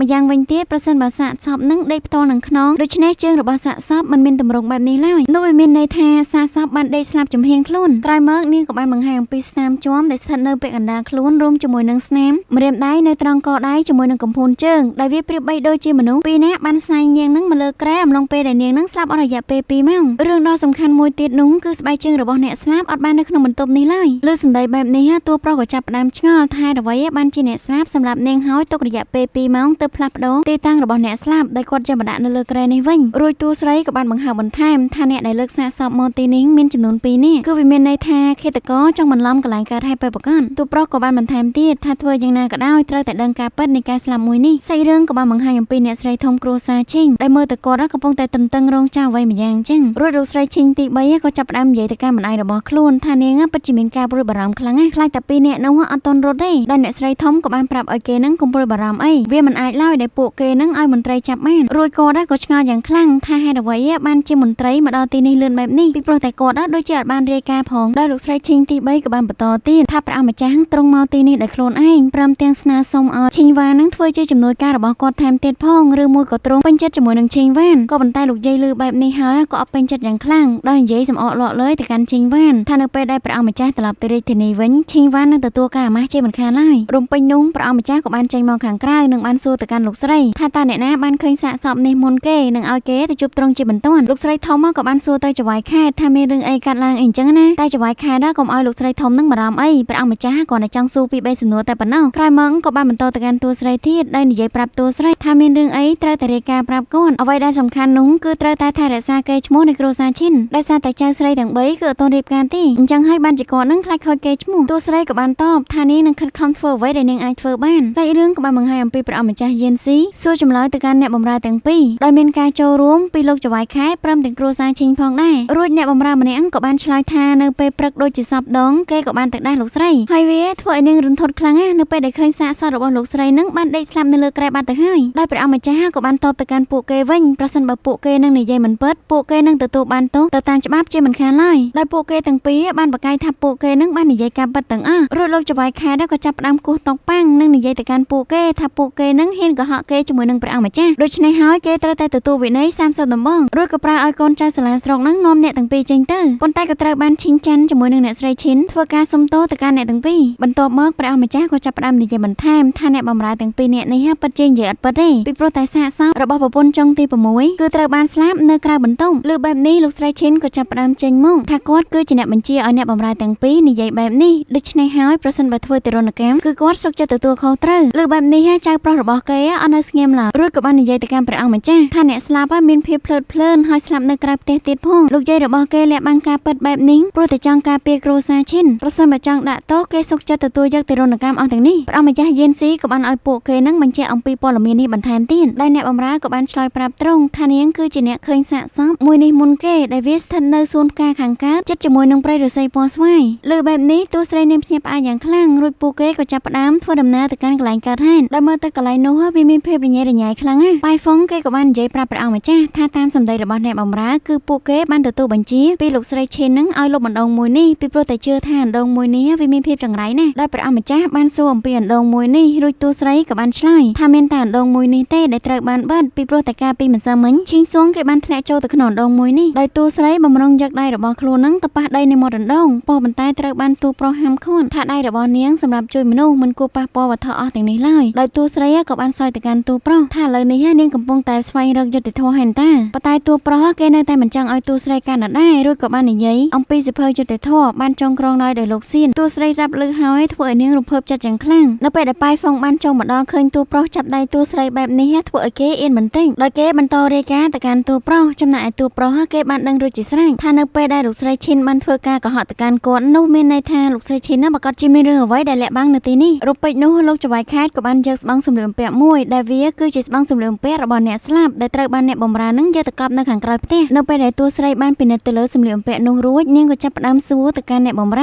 ើថាតើនាងនឹងឃើញអ្នកស្លាប់នៅកន្លែងណារួចអ្នកបម្រើក៏បានចង្អុលទៅកន្លែងដែលកើតហេតុដោយនៅពេលនេះតួស្រីត្រូវការមនុស្សម្នាក់ដើម្បីធ្វើត្រាប់តាមព្រះអង្គម្ចាស់ក៏ចាប់ផ្ដើមចុចឈ្មោះរបស់ប៉ៃហ្វុងឲ្យប៉ៃហ្វុងទៅធ្វើត្រាប់ក៏ប៉ុន្តែប៉ៃហ្វុងគេបែរទៅជាសម្លឹងមុខអ្នកបម្រើរបស់តួស្រីទៅវិញប៉ុន្តែចុងក្រោយគេនៅតែទៅធ្វើត្រាប់ដដែលដោយគេត្រូវដេកទៅតាមអ្វីដែលតួស្រីបានប្រាប់ឃើញបែបនេះធ្វើឲ្យអ្នកគ្រប់គ្នានឹងសើចទៅកាន់គេយ៉ាងខ្លាំងនៅពេលដែលតួស្រីបានទទួលលទ្ធផលហើយព្រះអង្គម្ចាស់ក៏បានសង្កេតឃើញវល្លិត្រូវបានគេទាញខ្ទេចខ្ទីនោះវាមានន័យថានៅពេលដែលអ្នកស្លាប់នៅរស់គឺគាត់បានទាញវល្លិមួយនេះដើម្បីធ្វើការតស៊ូជាមួយនឹងធាតុកររួចទ្រង់ក៏បានសួរបន្ថែមទៀតថាតើទីនេះបានសម្អាតហើយនៅអ្នកបម្រើក៏បាននិយាយថាស្លឹកឈើដែលនៅទីនេះក៏ខ្វក់ខ្លាំងណាស់ដូច្នេះហើយវាត្រូវបានគេយកចេញអស់ហើយដោយនាងនៅចាំអំពីស្នាមអស់តែប៉ុណ្ណោះគឺវាអស់ពីកន្លែងដែលពួកគេឈើនឹងទៅដល់ចំណុចមួយនោះបំរុងនឹងដើរទៅហើយក៏ត្រូវបានប៉ៃហ្វុងគេនិយាយថាតើពេលនេះគេអាចក្រោកឈើបានហើយនៅតួស្រីក៏និយាយឲ្យគេនឹងក្រោកឈើមករួចគេក៏បានទៅពិនិត្យមើលនៅក្នុងសម្លៀកបំពាក់របស់នាងបន្ថែមទៀតនាងក៏បានរកឃើញកន្សែងដៃពណ៌សរូបចៅមួយគូដែលធ្វើឲ្យនាងនឹងសួរទៅកាន់អ្នកបម្រ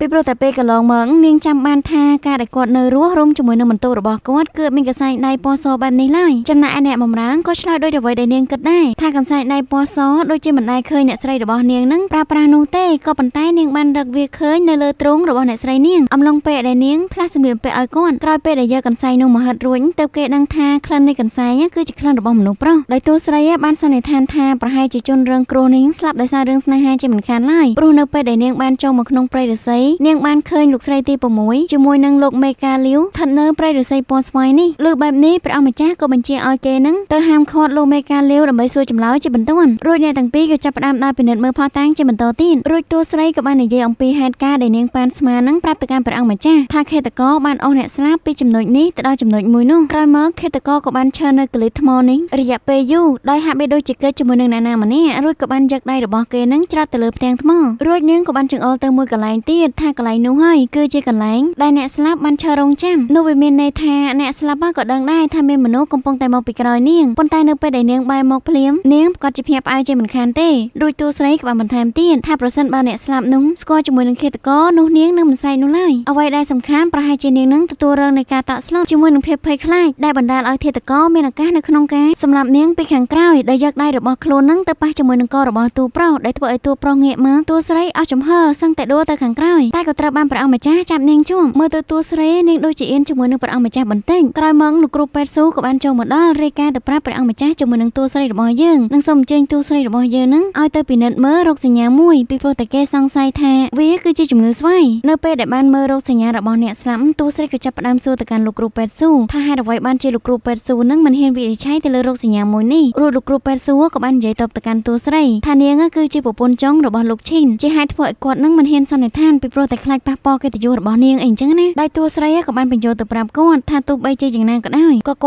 ត់ត្រូវតែវិនិច្ឆ័យទៅលើសាកសពវាមិនត្រឹមតែជាការងាររបស់យើងប៉ុណ្ណោះទេហើយយើងក៏អាចរកអំពីភាពយុត្តិធម៌របស់វាបានថែមទៀតផងលើបែបនេះធ្វើឲ្យលោកគ្រូពេទ្យស៊ូគេកាន់តែមានភាពក្លាហានជាងមុនហើយសាច់រឿងក៏បានបង្ហាញអំពីអ្នកទាំងពីរដែលស្ថិតនៅក្នុងរទេះពួកគេកំពុងតែនិយាយគ្នាអំពីករណីរបស់លោកស្រីទី6ថាគាត់បានចេញរោគសញ្ញានៃជំងឺនេះអស់រយៈពេលជាង2ខែរួចទៅហើយដូច្នេះហើយក៏មិនអាចទៅរួមភេទជាមួយនឹងអ្នកណាបាននោះទេរួចតួប្រុសក៏បាននិយាយបន្ថែមទៀតអាចទេដែលថាអ្នកស្រឡាញ់នាងគឺជាអ្នកធ្វើបាបនាងរួចតួស្រីក៏បានបញ្ជាក់បន្ថែមថាទោះបីជាយ៉ាងណាក៏ដោយអ្នកដែលត្រូវធ្វើបាបនាងគឺជាអ្នកដែលមានសុខភាពល្អតែប៉ុណ្ណោះបើទោះបីជាគាត់នឹងមានជំងឺមួយនេះក៏ដោយរួចតួប្រុសក៏បានបញ្ជាក់បន្ថែមទៀតថាគេនឹងពិនិត្យប្រុសៗដែលនៅគ្រួសារឈិញទាំងអស់ដើម្បីឲ្យដឹងថាតើអ្នកណាមានរោគសញ្ញានេះខ្លះប៉ុន្តែតួស្រីក៏បាននិយាយថាហេតុអ្វីបានជាមិនចាំនៅពេលដែលយើងបានរកឃើញម្ចាស់នៃកន្សែងដៃនេះសិនព្រោះតែបច្ចុប្បន្នយើងមិនទាន់អាចសន្និដ្ឋានបានអំពីឃាតករនោះឡើយប៉ុន្តែតួប្រុសគេអត់ព្រមឡើយពីព្រោះតែអត់ផុសតាំងនឹងហើយបានជាគេនឹងព្យាយាមក្នុងការរកផុសតាំងបើយោងទៅតាមយុទ្ធសាស្ត្រនៃសង្គ្រាមអីចឹងណាតែតួស្រីនៅតែប្រឆាំងដោយគេមិនអាចយកយុទ្ធសាស្ត្រនៃសង្គ្រាមមកប្រើនៅពេលនេះបានឡើយវាធ្វើឲ្យខូចកេរ្តិ៍ឈ្មោះនៃគ្រួសារឈិញថែមទាំងមានអ្នកចោទប្រកាន់ទៅលើព្រះអង្គម្ចាស់ទៀតផងបើទោះបីជាតួស្រីខំនិយាយយ៉ាងណាក៏ព្រះអង្គម្ចាស់ទ្រង់មិនស្ដាប់ដែរអ្វីដែលគេចង់ដឹងគឺជាឃាតករពិតប្រាកដសាច់រឿងក៏បានបង្ហាញអំពីផ្ទះនៃគ្រួសារឈិនដោយមើលទៅស៊ីនឡាននាងដូចជាអស្ចារ្យនោះឡើយប៉ុន្តែម្ដាយក្មេករបស់នាងនៅតែបន្តទៅកាន់នាងបន្ថែមរំពេចនោះឈិងចិនបានចុះមកដល់ក៏ប៉ុន្តែគេមិនបានចាប់អារម្មណ៍ជាមួយនឹងប្រពន្ធរបស់គេឡើយគេក៏បែរទៅជានិយាយជាមួយនឹងលោកយាយរបស់គេទៅវិញថាព្រះអង្គម្ចាស់បញ្ជាឲ្យអ្នកបម្រើនៅក្នុងផ្ទះទាំងអង្គធ្វើការស៊ើបអង្កេតរាងកាយដោយស្រាតអីចឹងណានឹងគ្មានអ្នកណាម្នាក់ហ៊ានប្រឆាំងជាមួយនឹងទ្រង់ឡើយលើបែបនេះលោកស្រីធំពិតជាខឹងខ្លាំងមែនទែននឹងបញ្ជាឲ្យពួកគេទៅកាន់វិហារដូនតាឥឡូវនេះភ្លាមដើម្បីធ្វើការដាក់សម្ភារទៅកាន់ព្រះអង្គម្ចាស់រួចពួកគេក៏បានចាកចេញទៅដោយមិនខ្វល់អំពីអ្នកដែលកំពុងឈឺពោះនោះឡើយបន្ទាប់មកតួស្រីក៏បានត្រូវគេហៅមកមើលស៊ីឡានរួចក៏បានសួរទៅកាន់បងប្រុសជីដូនមួយរបស់គេអំពីអាការៈរបស់នាងរួចគេក៏បានឆ្លើយថានៅក្នុងវិមានកំពុងតែមានការវឹកវរដូច្នេះហើយគេក៏ជ្រុលដៃនឹងឆ្លោះជាមួយនឹងប្រពន្ធរបស់គេបន្តិចទៅចំណែកនៅខាងព្រះអង្គម្ចាស់ឯនេះវិញគាត់កំពុងតែពិនិត្យមើលរាងកាយរបស់អ្នកបម្រើទាំងអស់ដោយពេលនោះលោកចៅវាយខេតក៏បានមកលោឡាបន្ទាន់ថាពេលនេះលោកស្រីធំកំពុងតែស្រែកយំនៅក្នុងសាលដូនតា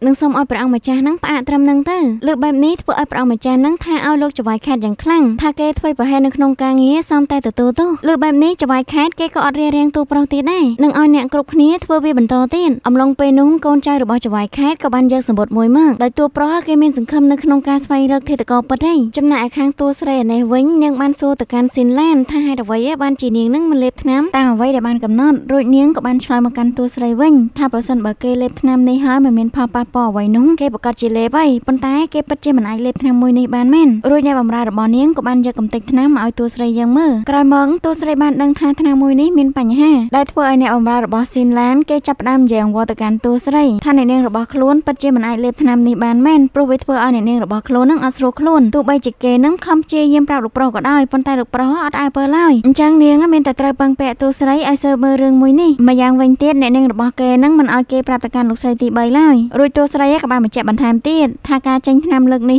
វាគឺជាលើកចុងក្រោយហើយនឹងសូមឲ្យនាងព្យាយាមផឹកវាបានទៀងទាត់បើមិនដូច្នេះទេវានឹងអាចមានគ្រោះថ្នាក់ទាំងម្ដាយទាំងកូនដោយស៊ីនឡាណាគេក៏បាននិយាយទៅប្រាប់តួស្រីថាកុំឲ្យតួស្រីនឹងស្រឡាញ់អ្នកណាខ្លាំងពេកបើមិនដូច្នេះទេវានឹងខ្លាចដូចជានាងអញ្ចឹងរួចតួស្រីក៏បានសួរបញ្ជាក់បន្ថែមដោយអ្នកបម្រើរបស់ស៊ីនឡានគេក៏បានឆ្លើយរៀបរាប់អំពីហេតុការណ៍ដែលលោកប្រុសមិនដែលរវីរវល់ជាមួយនឹងអ្នកស្រីម្ដងណាឡើយឮដូច្នេះធ្វើឲ្យតួស្រីអាណិតនាងកាន់តែខ្លាំងឡើងដោយបញ្យល់ប្រាប់នាងបន្ថែមទៀតថា ឲ្យនាងនឹងស្រឡាញ់កូននិងស្រឡាញ់ខ្លួនឯងឲ្យបានច្រើនបន្ទាប់ពីតួស្រីបានចាក់ចេញពីបន្ទប់ឈិនចាន់គេបានសួរតួស្រីអំពីអាការៈរបស់ប្រពន្ធគេរួចតួស្រីក៏បានណែនាំតាមនឹងទៅដែលឲ្យឈិនចាន់នឹងត្រូវតែយកចិត្តទុកដាក់ជាមួយនឹងប្រពន្ធរបស់គេខ្លះផងដោយលោកយាយជាមួយនឹងម្ដាយរបស់គេមានអ្នកបម្រើឆ្វេងស្ដាំចាំមើលថែគាត់ចំណែកឯប្រពន្ធនិងកូនរបស់គេវិញគឺអត់មានអ្នកណាឡើយក្រៅពីគេនឹងឯងលើបែបនេះភ្លាមធ្វើឲ្យឈិនចាន់ហ្នឹងគេចាប់ផ្ដើមសួរទៅកាន់តួស្រីថាតើប្រពន្ធរបស់គេនឹងបាននិយាយអីគេខ្លះប៉ុន្តែតួស្រីគេថាអត់មានទេខណៈពេលនោះអ្នកបម្រើក៏បានមកហៅតួស្រីថាពេលនេះលោកយាយបានដួលសន្លប់ហើយបន្ទាប់ពីតួស្រីបានពិនិត្យអាការៈរបស់លោកស្រីធំរួចនាងក៏បាននិយាយទៅប្រាប់គាត់ថាគាត់គ្រាន់តែរំជួលចិត្តខ្លាំងពេកសម្រាប់ពីថ្ងៃទៅអស់អីហើយដោយចៅសំណប់ចិត្តរបស់លោកយាយក៏បានថាឲ្យនាងនឹងចេញថ្នាំម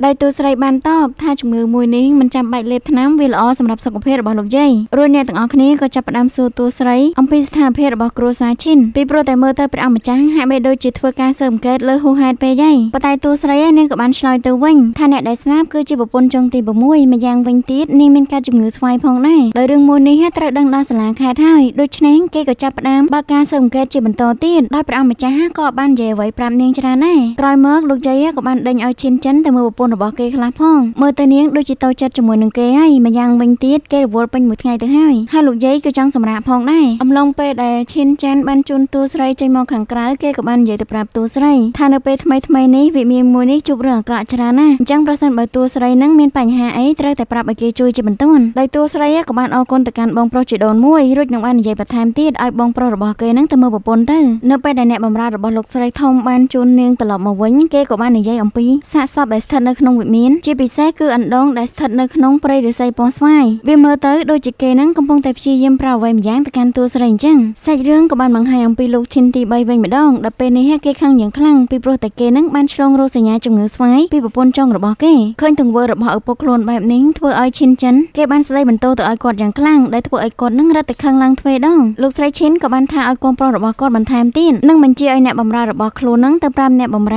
ើទាំងអស់ឲ្យចាត់ចែងមួយនេះទោះបីជាលោកប្រុសឈិនទី3មិនពេញចិត្តក៏គេមិនអាចធ្វើអ្វីបានដែរនៅពេលដែលតួស្រីកំពុងតែកិនថ្នាំហ្វូលីបាននិយាយអំពីរឿងរបស់ឈិនចាន់ថាគេមិនគួរចិត្តខ្មៅដាក់ប្រពន្ធគេបែបនេះសោះដោយតួស្រីក៏មិនអាចប៉ាន់ស្មានអំពីចិត្តរបស់ឈិនចាន់បានឡើយរំពេចនោះតួស្រីក៏បានសួរបន្ថែមទៀតអំពីរឿងដែលគេនឹងឲ្យហ្វូលីដាក់ឫស្សីពណ៌ស្វាយចូលទៅក្នុងប្រអប់ថាវានឹងមានលទ្ធផលយ៉ាងណាហើយរួចហ្វូលីក៏បានរៀបរាប់អំពីហេតុការណ៍អំឡុងពេលដែលនាងនឹងដាក់ឫស្សីពណ៌ស្វាយចូលទៅក្នុងប្រអប់ថាអ្នកបម្រើដែលលោកស្រីធំបញ្ជូនមកនោះពិតជាមានតាក់ទងជាមួយនឹងការស្លាប់របស់ស៊ីយាពិតប្រាកដមែនពីព្រោះតែគេបានលួចយកឫស្សីមួយនោះទៅបាត់ហើយក្រោយមកអ្នកបម្រើរបស់នាងក៏បានសួរបន្ថែមទៀតអំពីករណីនៃការស្លាប់ទាំងពីរដោយតាមការពិនិត្យមើលរបស់តួស្រីប្រហែលថ្ងៃនេះគេអាចសន្និដ្ឋានបានយ៉ាងងាយថាប្រសិនបើយើងនឹងអាចរកឃើញឃាតករដែលសម្លាប់ប្រពន្ធចុងទី6បានយើងក៏អាចរកមូលហេតុនៃការស្លាប់របស់ស៊ីយាបានដែរខណៈពេលនោះឈិនលីបានលុតចូលតាមបង្អួចដោយគេនឹងមានការផិតភ័យយ៉ាងខ្លាំងពីព្រោះតែព្រះអង្គម្ចាស់បានទៅស៊ើបដល់កន្លែងគេហើយនឹងសួរអំពីមូលហេតុនៃជំងឺរបស់គេផងដែរដោយគាត់សង្ស័យថាគេនឹងមានទំនាក់ទំនងជាមួយនឹងប្រពន្ធចុងទី6របស់ឪពុកគេហើយគេបាននិយាយប្រាប់តួស្រីម្ដងហើយម្ដងទៀតថាទោះបីជាគេនឹងអាក្រក់យ៉ាងណាក៏ដោយក៏មិនអាចស្រឡាញ់ជាមួយនឹងស្រីរបស់ឪពុកគេដែរតួស្រ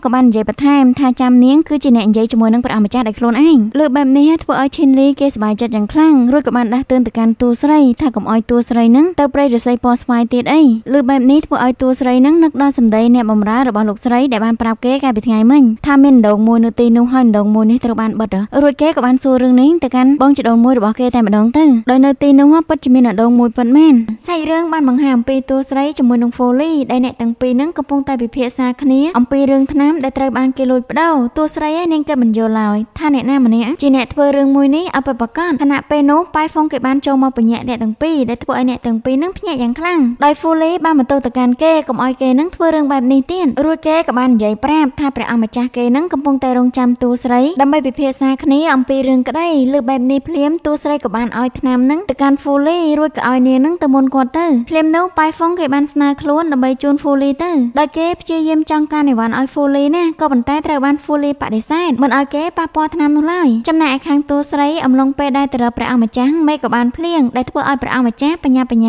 ាយកឆាត់មកទទួលឲ្យនាងបើមើលទៅកន្លែងរៀបចំពិភាក្សារបស់គេវិញហាក់បីដូចជាព្រះអង្គម្ចាស់នឹងកំពុងតែចង់ណាត់ជួបជាមួយនឹងតួស្រីអញ្ចឹងរួចតួស្រីក៏បានសួរទៅកាន់គាត់ថាតើមានអ្វីថ្មីដែរឬទេព្រះអង្គម្ចាស់បានឆ្លើយទៅកាន់នាងវិញថាគាត់ពុំបានរកលោកមេកាលេវឡើយក៏ប៉ុន្តែគាត់បានឲ្យតាហ៊ាននឹងបិទប្រកាសរួចហើយដើម្បីស្វែងរកគេនៅក្នុងទីក្រុងមួយនេះម្យ៉ាងវិញទៀតលោកឈិនទី3ក៏មានជំងឺស្វាយផងដែរដោយតួស្រីបានបញ្ជាក់ថាវាគឺជារឿងធម្មតានោះទេដែលគាត់កើតជំងឺមួយនេះពីព្រោះតែប្រពន្ធចុងរបស់គាត់ đó cóមានជំងឺមួយនេះដែររួចតួប្រុសក៏បាននិយាយបន្ថែមទៀតថានៅមានម្នាក់ទៀតដែលមានការជំងឺស្វាយតួស្រីនាងដឹងយ៉ាងច្បាស់ថាគឺជាបងប្អូនជីដូនមួយរបស់នាងរួចនាងក៏បានអះអាងថាគេពិតជាមិនមានទំនាក់ទំនងជាមួយនឹងប្រពន្ធចុងទី6នោះឡើយដោយសារតែជំងឺរបស់គេនឹងកើតមុនគាត់ទៅទៀតម្យ៉ាងវិញទៀតវាស្ថិតនៅក្នុងការព្យាបាលរបស់នាងរួចតួប្រុសក៏បាននិយាយបន្តទៀតថាពេលនេះចៅហ្វាយខេត្តបានដាក់ការសង្ស័យទៅលើលោកមេកាលាវដោយសារតែលោកមេកាលាវក៏មានកន្សែងដៃរបស់អ្នកស្លាប់ផងដែរប៉ុន្តែតួស្រីនេះអត់គិតអញ្ចឹងឡើយដោយសារតែលោកមេកាលាវជាមួយនឹងប្រពន្ធចុងទី6មានតំណែងតំណែងស្នេហាជាមួយនឹងគ្នាហេតុនេះហើយវាគ្មានផលចំណេញទេដែលគេនឹងទៅសម្រាប់ប្រពន្ធចុងទី6ថែមទាំងរួចគេខ្លួនទៀតផងនោះវាមានន័យថាមាននរណាម្នាក់កំពុងតែចាប់ប្រកាន់ទៅលើគេហើយម្នាក់នោះគឺជាធាតុករពិតប្រាកដរួចតួប្រុសក៏បាននិយាយថាអញ្ចឹងមានតាពេលនេះនឹងលោកមេកាលាវកំពុងតែស្ថិតនៅក្នុងគ្រោះថ្នាក់នៅក្នុងទីក្រុងអានេះវិញលោកមេកងកំពុងតែស្វែងរកលោកមេកាលាវដុតដៃដុតជើងក៏ប៉ុន្តែនៅតែស្វែងរកមិនឃើញទៀតសាច់រឿងក៏បានបង្ហាញអំពីអ្នកបម្រើគ្រួសារឈិន2នាក់ដែលគេកំពុងតែដើរឆ្លងកាត់ព្រៃឫស្សីពណ៌ស្វាយដែលអ្នកទាំងពីរនោះមានការភ័យខ្លាចមែនទែនខណៈពេលនោះស្រាប់តែមានសំឡេងយំចេញមកពីខាងក្នុងបូករួមជាមួយនឹងភ្លើងហោះពេញមេឃដែលធ្វើឲ្យពួកគេនឹងខ្លាចកាន់តែខ្លាំងឡើងរួចក៏បានរត់ចាក់ចេញពីទីនោះដោយនិយាយថាខ្មោចឡើងហើយខ្មោចឡើងហើយសាច់រឿងក៏បានបង្ហាញអំពីលោកចៅហ្វាយខេត្តជាមួយនឹងតួប្រុសវិញម្ដងដោយពេលនេះមេក្រុមបានរាយការណ៍ថាពួកគេរកគ្រប់កន្លែងហើយនៅតែអត់ឃើញលោកមេកាលាវទៀតដោយតួប្រុសបានបញ្ជាបន្ថែមទៀតថាទោះបីជាយ៉ាងណាក៏ដោយត្រូវតែរកគេឃើញខណៈពេលនោះបាយហ្វុងគេបានចូលមកដល់រាយការណ៍ទៅកាន់ព្រះអង្គម្ចាស់ថាមានខ្មោចឡើងនៅព្រៃឫស្សីពណ៌ស្វាយឮភ្លាមធ្វើឲ្យទ្រង់ភ្ញាក់ផ្អើលយ៉ាងខ្លាំងរួចក៏ទៅមើលនៅទីនោះប៉ុន្តែវាអត់ឃើញអ្វីទេដែលធ្វើឲ្យលោកឈិនចាន់នឹងខឹងសម្បាជាមួយនឹងក្រុមថាធ្វើរឿងអត់ប្រយោជន៍បំភ័យអីអញ្ចឹងណាតែអ្នកបម្រើទាំងពីរនៅតែអះអាងតដែរថាគេបានឮសំឡេងមនុស្សស្រីយំរួមទាំងភ្លើងហោះពេញមេឃថែមទៀតផងលោកចៅហ្វាយខេត្តបានទាញមេក្រុមឲ្យមកជិតខ្លួនពីព្រោះតែគាត់នឹងកំពុងតែខ្លាចតែព្រះអង្គម្ចាស់នៅតែទទួលចង់ចូលទៅក្នុងព្រៃឫស្សីពណ៌ស្វាយតែគាត់បាននិយាយថាប្រសិនបើគ្រួសារនេះស្អាតស្អំមិនគួរលាក់បាំងកន្លែងមួយនោះឡើយក្រោយមកឈិនចាន់បានទម្លាយអាចកំបាំងរបស់ខ្លួនថាកាលពីគេនៅតូចគេជាមួយនឹងបងប្រុសទី2បានធ្លាក់ចូលនៅក្នុងអណ្ដូងមួយនោះវាបណ្ដាលឲ្យបងប្រុសរបស់គេនឹងត្រូវបាត់បង់ជីវិតលោកយាយឃើញបែបនេះហើយក៏បានធ្វើកម្រើបិទទៅលើអណ្ដូងមួយនោះតែម្ដងទៅនឹងមិនអនុញ្ញាតឲ្យមានអ្នកណាគេទាំងអស់ចូលទៅក្នុងទីនេះស្របពេលនោះដែរតួស្រីក៏បានចូលមកដល់ដោយព្រះអង្គម្ចាស់បំរុងនឹងឲ្យនាងចូលទៅធ្វើកសោវិច័យជាមួយនឹងខ្លួនតែក៏ត្រូវបានបងប្រុសរបស់នាងហាមឃាត់ថានាងគឺជាស្រីដែលមិនទាន់រៀបការអីចឹងណាគួរតែឲ្យគេនឹងទៅជាមួយដែរតែព្រះអង្គម្ចាស់ហាក់បែរជានិយាយកំហឹកទៅដាក់គេវិញថាឲ្យគេចេញទៅរួចក្រុមរបស់ទ្រង់ក៏បានចូលទៅក្នុងព្រៃឫស្សីពណ៌ស្វាយលុះចូលទៅដល់ដំបងអ្វីដែលពួកគេបានឃើញគឺអណ្ដូងមួយដែលស្ថិតនៅចំកណ្ដាលព្រៃឫស្សីពណ៌ស្វាយដែលគម្របខាងលើរបស់វានឹងត្រូវបានគេបើកហើយបន្ទាប់មកអ្នកទាំងអស់គ្នាក៏បានចូលទៅពិនិត្យអណ្ដូងមួយនោះដោយតួស្រីនាងបានមើលស្លាកស្នាមស្លាយដែលដុះនៅទីនោះនាងអាចសន្និដ្ឋានបានយ៉ាងងាយថាអណ្ដូងមួយនេះមិនត្រូវបានគេបើកយូរណាស់មកហើយចុះហេតុអ្វីបានជាពេលនេះវារបើកឡើងក្រោយមកនាងក៏បានឃើញនំដុតមួយដែលត្រូវបានគេញ៉ាំអស់មួយចំហៀងនៅជិតអណ្ដូងរួមជាមួយនឹងកណាត់ដាក់នំផងដែររំពេចនោះតួស្រីបានសង្កេតឃើញបន្ថែមទៀតថានៅលើដីនេះមានស្នាមដូចជាគេប្រឹងកកាយព្រោះតែថប់ដង្ហើមរួចតួប្រុសក៏បានឲ្យប៉ៃហ្វុងនោះលោតចូលទៅក្នុងអណ្ដូងមើលថាតើនៅក្នុងអណ្ដូងនោះមានអ្វីខ្លះក្រោយពីគេបានលោតទៅហើយអ្វីដែលគួរឲ្យភ្ញាក់ផ្អើលគឺគេបាននិយាយថានៅក្នុងនេះមានសាកសពលើបែបនេះលោកចៅហ្វាយខេត្តក៏បានឲ្យគេនឹងទម្លាក់ខ្សែពួរទៅលឿនក្រោយមកតួស្រីបានសម្រេចចិត្តថានឹងធ្វើការវិនិច្ឆ័យនៅទីនេះតែម្ដងនៅពេលដែលសាកសពបានលើកមកដល់ភ្លាមធ្វើឲ្យអ្នកទាំងអស់គ្នាស្រឡាំងកាំងយ៉ាងខ្លាំងពីព្រោះតែវាគឺជាសាកសពរបស់លោកមេកាលាវដែលពួកគេនឹងកំពុងស្វែងរកក្រោយមកដំណឹងមួយនេះបានទៅលើដល់អ្នកស្រីធំដែលធ្វើឲ្យអ្នកស្រីធំមានការខឹងសម្បាខ្លាំងមែនទែននិងបន្ទោសទៅកាន់ចៅរបស់ខ្លួនថាហេតុអ្វីបានជាឲ្យព្រះអង្គម្ចាស់នឹងចូលមកធ្វើការស៊ើបអង្កេតបានដូច្នេះអញ្ចឹងបើទោះបីជាចៅប្រុសរបស់នាងបញ្យល់យ៉ាងណាក៏ដោយថាគេគ្មានលទ្ធភាពនៅក្នុងការរារាំងក៏លោកស្រីធំអត់ស្ដាប់ដែរក្រោយម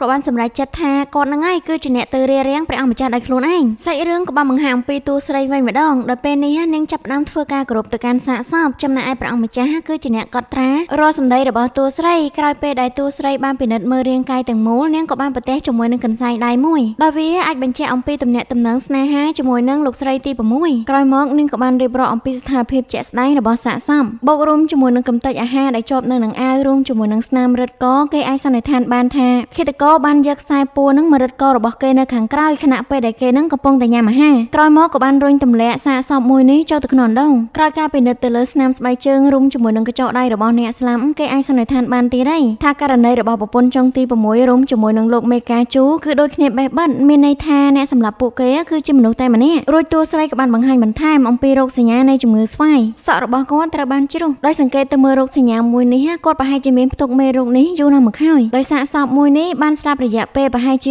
6-7 ម៉ោងហើយពីព្រោះតែពេលនេះវាឡើងរឹងហើយដល់លោកចៅហ្វាយខេត្តគេនៅតែគិតថាលោកមេកាលាវនឹងហើយគឺជាអ្នកសម្លាប់ប្រពន្ធចុងទី6តែក៏ត្រូវ បានតួប្រុសនឹងស្ដីឲ្យកុំឲ្យគេនឹងចេះតែប៉ាន់ស្មានផ្ដេសផ្ដាសឃើញអំពីអរិយាប័ត្ររបស់តួប្រុសធ្វើឲ្យតួស្រីរបស់យើងមានអារម្មណ៍ដូចជាបាក់ចិត្តជាមួយនឹងគាត់បដាហើយចំណែកអ្នកគ្រប់គ្នានៅទីនោះក៏ដឹងអំពីសកម្មភាពរបស់អ្នកទាំងពីរផងដែរក្រោយមកតួប្រុសក៏បានគិតអំពីនំដុតវិញម្ដងថាហេតុអ្វីបានជាគាត់នឹងហូបបានតែពាក់កណ្ដាលនោះវាមានន័យថានៅពេលដែលប្រពន្ធចុងទី6ត្រូវបានស្លាប់គឺគាត់អត់បានចាកចេញពីទីនេះឡើយនឹងមានអ្នកណាម្នាក់បានយកនំដុតមួយនេះមកឲ្យគាត់រួចក៏ឆ្លៀតឱកាសក្នុងការសម្លាប់គាត់តែម្ដងដោយឃាតករមួយនោះទំនងជាដឹងអំពីទំនាក់ទំនងស្នេហារបស់អ្នកទាំងពីរច្បាស់លាស់ខ្លាំងណាស់អ្វីដែលសំខាន់យើងត្រូវតែដឹងថាឃាតករមួយនោះអាចចេញចូលទីនេះបានដោយសេរីហើយគេក៏មានភាពស្និទ្ធស្នាលជាមួយនឹងលោកមេកាលាវផងដែរក្រោយមកក៏តួស្រីមានចម្ងល់ខ្លាំងមែនទែនថាប្រសិនបើឃាតករមានម្នាក់ឬក៏ពីរនាក់គេមិនអាចរំកិលគម្របអណ្ដងដែលធ្ងន់បែបនេះចាញ់បាននោះឡើយរួចតួប្រុសក៏បាននឹកឃើញអំពីភ្លើងខ្មោចថាវាគ្រាន់តែជាឧបករណ៍មួយដើម្បីទាក់ទាញឲ្យគេមកទីនេះជួបសាកសពអ្វីដែលសំខាន់នោះគឺតាក់ទងជាមួយអណ្ដងមួយនេះហើយវាប្រកាសជាមានអាចកំបាំងផ្សេងទៀតរួចព្រះអង្គម្ចាស់ក៏បានបញ្ជាឲ្យប៉ៃហ្វុងធ្វើការជីកអណ្ដងមួយនោះខណៈពេលនោះលោកមេកងក៏បានមករាយការណ៍ថាពេលនេះលោកស្រីធំកំពុងតែតវ៉ានៅខាងក្រៅសាច់រឿងក៏បានបង្ហាញអំពីលោកស្រីធំគ្រួសារឈិញដែលគាត់ព្យាយាមប្រើគ្រប់មធ្យោបាយដើម្បីចូលទៅខាងក្នុងក៏ប៉ុន្តែអ្នកយាមអត់ឲ្យចូលទៅទេដែលធ្វើឲ្យគាត់នឹងខឹងយ៉ាងខ្លាំងរួចប្រុងទៅប្តឹងព្រះអង្គដើម្បីចោទប្រកាន់ទៅលើតួប្រុសថែមទៀតផងនៅក្នុងពេលនោះដែរលោកមេក្រុមក៏បានត្រឡប់មកវិញរួចក៏បាននិយាយអនុញ្ញាតឲ្យលោកស្រីធំជាមួយនឹងលោកប្រុសចូលទៅពីរនាក់តែប៉ុណ្ណោះលើបែបនេះភ្លាមពួកគេក៏ចាប់ផ្ដើមចូលទៅដោយទុកឲ្យលោកស្រីឈិនទី3ឈរនៅខាងក្រៅចំណែកអ្នកនៅខាងក្នុងព្រៃឫស្សីពណ៌ស្វាយឯនេះវិញពេលនេះប៉ៃហ្វុងគេបានឡើងមកខាងលើវិញដោយមានរលាក្បាលមួយមកជាមួយផងពួកឲ្យគ្រប់គ្នានឹងភ្ញាក់ផ្អើលយ៉ាងខ្លាំងបន្ទាប់ពីឲ្យរលាក្បាលមួយនោះទៅកាន់តួស្រីគេមានអារម្មណ៍ថាហត់នឿយខ្លាំងណាស់ហ្វូលីឃើញបែបនេះហើយគេក៏បានយកកន្សែងដៃរបស់គេនឹងទៅឲ្យប៉ៃហ្វុងជូតញើសប៉ុន្តែប៉ៃហ្វុង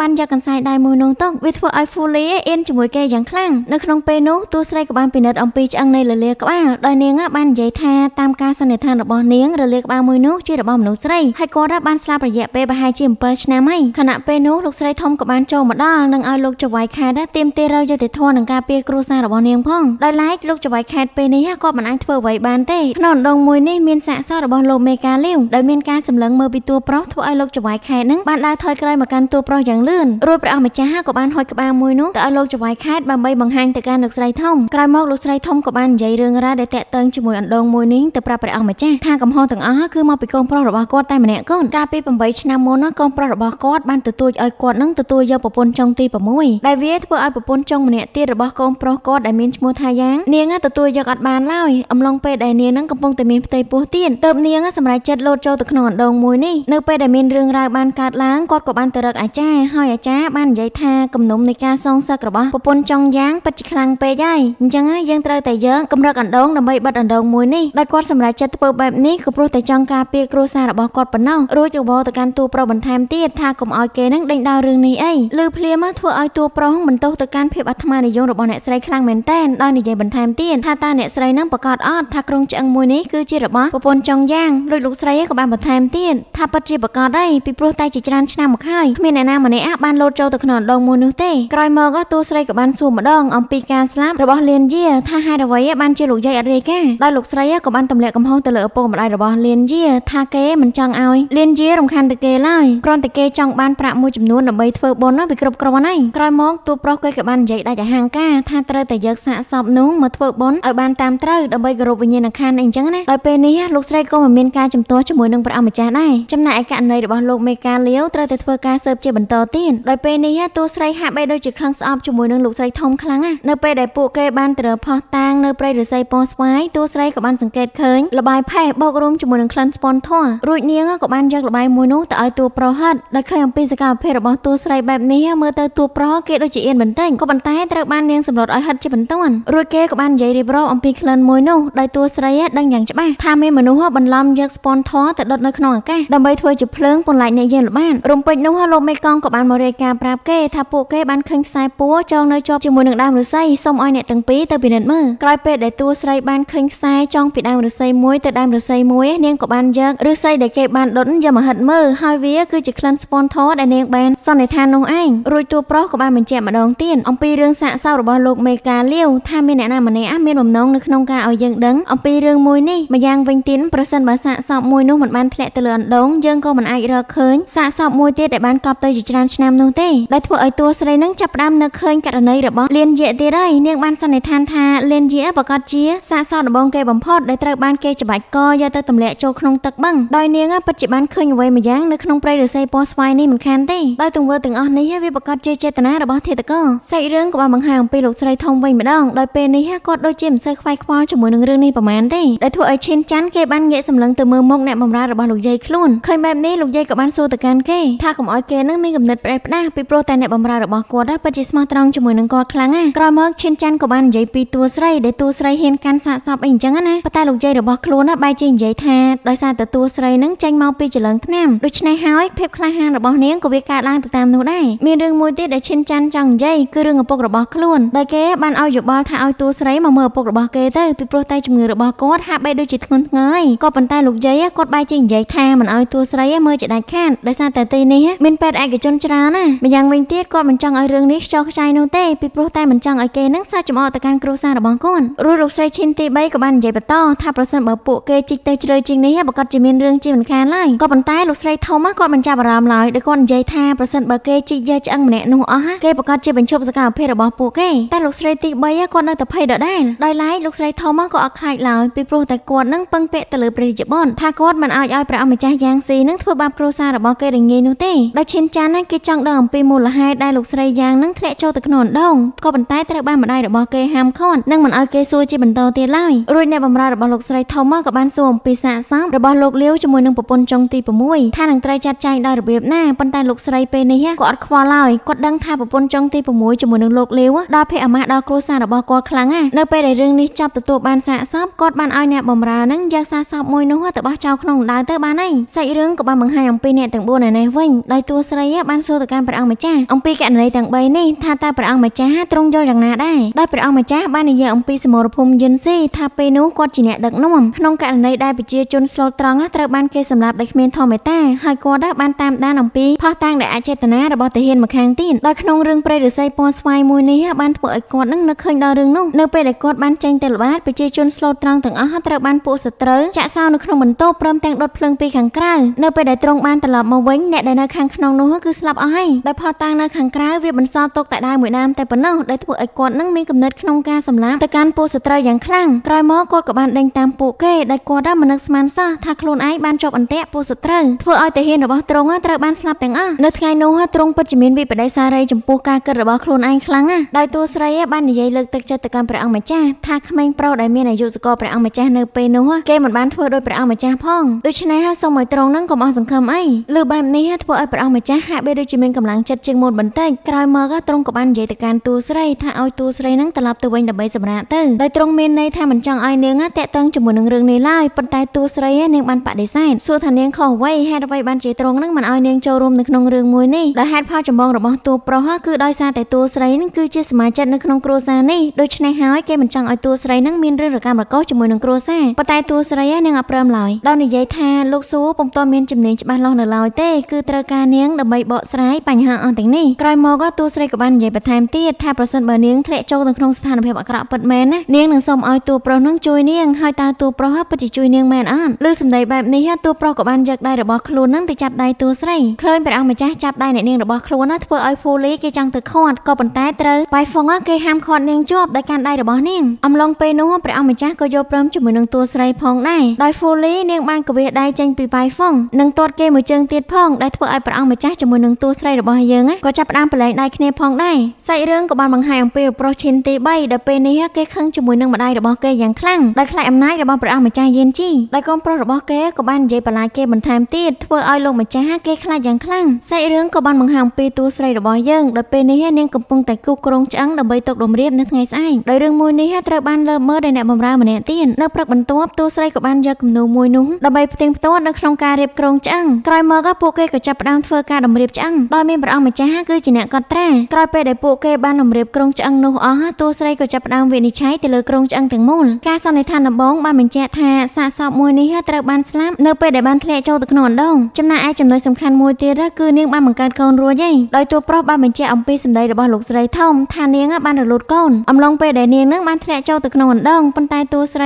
ីបាននិយាយម្ដងហើយម្ដងទៀតថានាងមិនបានរលូតកូនឡើយគឺនាងបានកើតកូនដោយជោគជ័យបើមើលទៅតាមការបង្កប់នៃជាលិកាជាប់ឆ្អឹងបញ្ជាក់ថានាងមិនមែនស្លាប់នៅក្នុងអំឡុងពេលមានផ្ទៃពោះឡើយឬមួយក៏នាងមានកូនហើយកូនរបស់ពួកគេក៏ត្រូវបានគេសម្លាប់ដូចគ្នារួចតួប្រុសគេក៏បាននិយាយបន្តទៀតថាចាំគេនឹងទៅសួរលោកស្រីធំម្ដង ទៀតក៏ប៉ុន្តែតួស្រីបានឲ្យតួប្រុសទៅសួរលោកស្រីទី3វិញពីព្រោះតែលោកស្រីទី3មានភាពទន់ខ្សោយជាងអាចនឹងប្រាប់រឿងច្រើនទៅកាន់តួប្រុសបន្ទាប់មកទៀតតួប្រុសក៏បានដើរសម្ដៅទៅរកលោកស្រីទី3ក៏ប៉ុន្តែត្រូវបានលោកចៅហ្វាយខេតមករាយការណ៍ថាគេនឹងបានសួរអ្នកបម្រើនៅក្នុងផ្ទះលោកស្រីយ៉ាងក៏អត់មានអ្នកបម្រើឡើយដែលធ្វើឲ្យតួប្រុសនឹងឆ្ងល់យ៉ាងខ្លាំងហេតុអ្វីបានជាប្រពន្ធចុងយ៉ាងអត់មានអ្នកបម្រើទៅវិញរួចគេក៏បានបញ្ជាក់ថែមទៀតថាព្រោះតែលោកស្រីយ៉ាងនឹងគាត់ខូចចិត្តជាមួយនឹងការបាត់បង់កូនដូច្នេះហើយគាត់ក៏បានដេញអ្នកបម្រើទាំងអស់ឲ្យចាក់ចេញទៅលើបែបនេះព្រះអង្គម្ចាស់ក៏បានឲ្យប៉ាយហ្វុងទៅសួរអំពីប្រពន្ធផ្សេងទៀតចំណែកឯលោកចៅហ្វាយខេតគឺត្រូវទៅជាមួយគេដើម្បីសួរទៅកាន់លោកស្រីទី3មកមើលតួស្រីរបស់យើងឯនេះវិញពេលនេះនាងកំពុងតែកត់ត្រាអំពីឆ្អឹងខណៈពេលនោះធ្វើឲ្យនាងឆ្ងល់យ៉ាងខ្លាំងពីព្រោះតែឆ្អឹងម្រាមដៃវាមានចំនួនលើសតើវ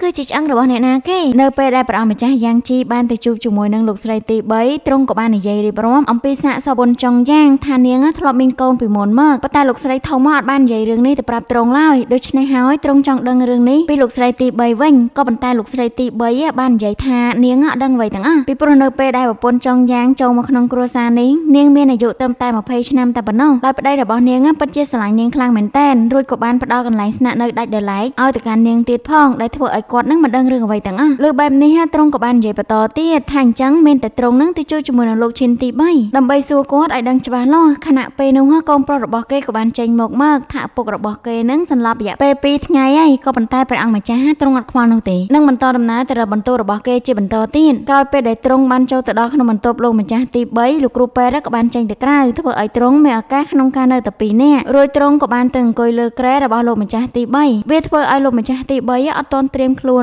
នគេក៏បានញាក់ជើងបន្តិចដែលធ្វើឲ្យតួប្រុសរបស់យើងនឹងដឹងភ្លាមថាពេលនេះលោកម្ចាស់ទី3កំពុងតែធ្វើពន្ធក្រោយមកលោកចៅហ្វាយខេតជាមួយនឹងឈិនច័ន្ទក៏បានចូលមកដល់ព្រះអង្គម្ចាស់ទ្រង់បានសួរទៅកាន់គេដោយឈិនច័ន្ទគេបាននិយាយថាលោកគ្រូពេទ្យបានប្រាប់មកគាត់ថាឪពុករបស់គាត់នឹងសន្លប់អស់រយៈពេល2ថ្ងៃហើយមិនបានលេបថ្នាំសូម្បីតែមួយម៉ាត់រួចព្រះអង្គម្ចាស់ក៏ចាប់ផ្ដើមសាកល្បងពិធីរបស់គាត់វិញម្ដងដោយយកដៃគោលមួយនឹងមកចាក់ទម្លុះក្បាលរបស់អ្នកសន្លប់ហើយទ្រង់ធានាថាអ្នកសន្លប់ម្នាក់នោះនឹងដឹងខ្លួនឡើងវិញក្នុងរយៈពេល7ថ្ងៃហើយស្មារតីរបស់គាត់ក៏ប្រែទៅជាដូចដើមទៀតផងពីព្រោះតែវាគឺជាវិធីសាស្ត្រនៃការព្យាបាលដ៏ស័ក្តិសិទ្ធិបំផុតនៅក្នុងជួរទ័ពរបស់គាត់និយាយរួចព្រះអង្គម្ចាស់បានចាប់ផ្ដើមយកដៃតូចដែលនៅជិតនោះបំរុងនឹងចាក់ក្បាលរបស់លោកឈិនទី3តែក៏ត្រូវបានលោកឈិនទី3បើកភ្នែកមកទាន់ដោយសារតែគេខ្លាចនៃពាក្យរបស់តួប្រុសនិយាយដែលធ្វើឲ្យតួប្រុសនិយាយបន្តទៀតថាប្រសិនបើលោកឈិនភ្ញាក់ហើយអញ្ចឹងសូមលោកឆ្លើយជាមួយនឹងសំណួររបស់ខ្ញុំឥឡូវនេះសាច់រឿងក៏បានបង្ហាញអំពីតួស្រីរបស់យើងវិញម្ដងដែលពេលនេះនាងបញ្ញាចុះពីរទេះនឹងសួរទៅកាន់អ្នកយាមដែលនៅខាងមុខថាព្រះអង្គម្ចាស់នឹងត្រឡប់ទៅវិញហើយនៅរួចគេក៏បាននិយាយថាព្រះអង្គម្ចាស់បានត្រឡប់ទៅកាន់សាលាស្រុកវិញហើយដោយតួស្រីបានឲ្យអ្នកបម្រើរបស់ខ្លួននឹងទៅតាមព្រះអង្គម្ចាស់ជាបន្ទាន់រួចទៅជួបគ្នានៅឯព្រៃឫស្សីពណ៌ស្វាយនិយាយរួចនាងក៏បានធ្វើដំណើរទៅកាន់ព្រៃឫស្សីពណ៌ស្វាយដោយពេលនេះមេឃចាប់ផ្ដើមភ្លៀងហើយនៅក្នុងសាលាខេត្តឯនេះវិញលោកចៅហ្វាយខេត្តគេកំពុងតែឈឺចាប់ជាមួយនឹងពាក្យសម្ដីសារភាពរបស់លោកប្រុសទី3ដោយគេពិតជាមិននឹកស្មានឡើយថាលោកប្រុសទី3អាចយកប្រពន្ធចុងរបស់ខ្លួនជាច្រើននាក់មកធ្វើការជួញដូរទៅវិញតែក៏ត្រូវបានប៉ាយហ្វុងនឹងបន្ទោសទៅកាន់គេខ្លាំងថាគេធ្វើការនៅទីនេះយូរហើយបែរជាមិនបានដឹងរឿងនេះម្យ៉ាងវិញទៀតសូម្បីតែឯកសារនៃអ្នកបាត់ខ្លួនក៏អត់មានដែរឃើញស្ថានភាពអត់ស្រួលបែបនេះធ្វើឲ្យលោកមេកងក៏ចាប់ផ្ដើមចូលមកសម្របសម្រួលនៅពេលដែលតួស្រីរបស់យើងបានមកដល់នាងឆ្ងល់យ៉ាងខ្លាំងថាតើអ្នកយាមជាមួយនឹងមន្ត្រីទាំងអស់គេទៅណាអស់ហើយរួចហ្វូលីក៏បាននិយាយថាមេឃភ្លៀងបែបនេះប្រហែលជាគេនឹងទៅជ្រឹកភ្លៀងអស់ហើយនឹងសូមឲ្យអ្នកនាងរបស់គេនឹងទៅវិញសិនខ្លាចឈឺអីចឹងណាអំឡុងពេលនោះនាងក៏បានជួបជាមួយនឹងអ្នកបម្រើរបស់លោកស្រីធំដែលមានឈ្មោះថាឆាលហឺនាងបាននាំអ្នកបម្រើទាំងអស់ចេញពីក្នុងព្រៃឫស្សីពណ៌ស្វាយដែលលោកស្រីបានបញ្ជាឲ្យពួកគេនឹងលុបអណ្ដូងមួយនោះជាបន្ទាន់ខ្លាចមានគ្រោះថ្នាក់អីចឹងណាម្យ៉ាងវិញទៀតរឿងក្តីនៅក្នុងអណ្ដូងមួយនោះក៏បានស៊ើបរួចជាស្រេចទៅហើយតើបានជាលោកស្រីនឹងបញ្ញា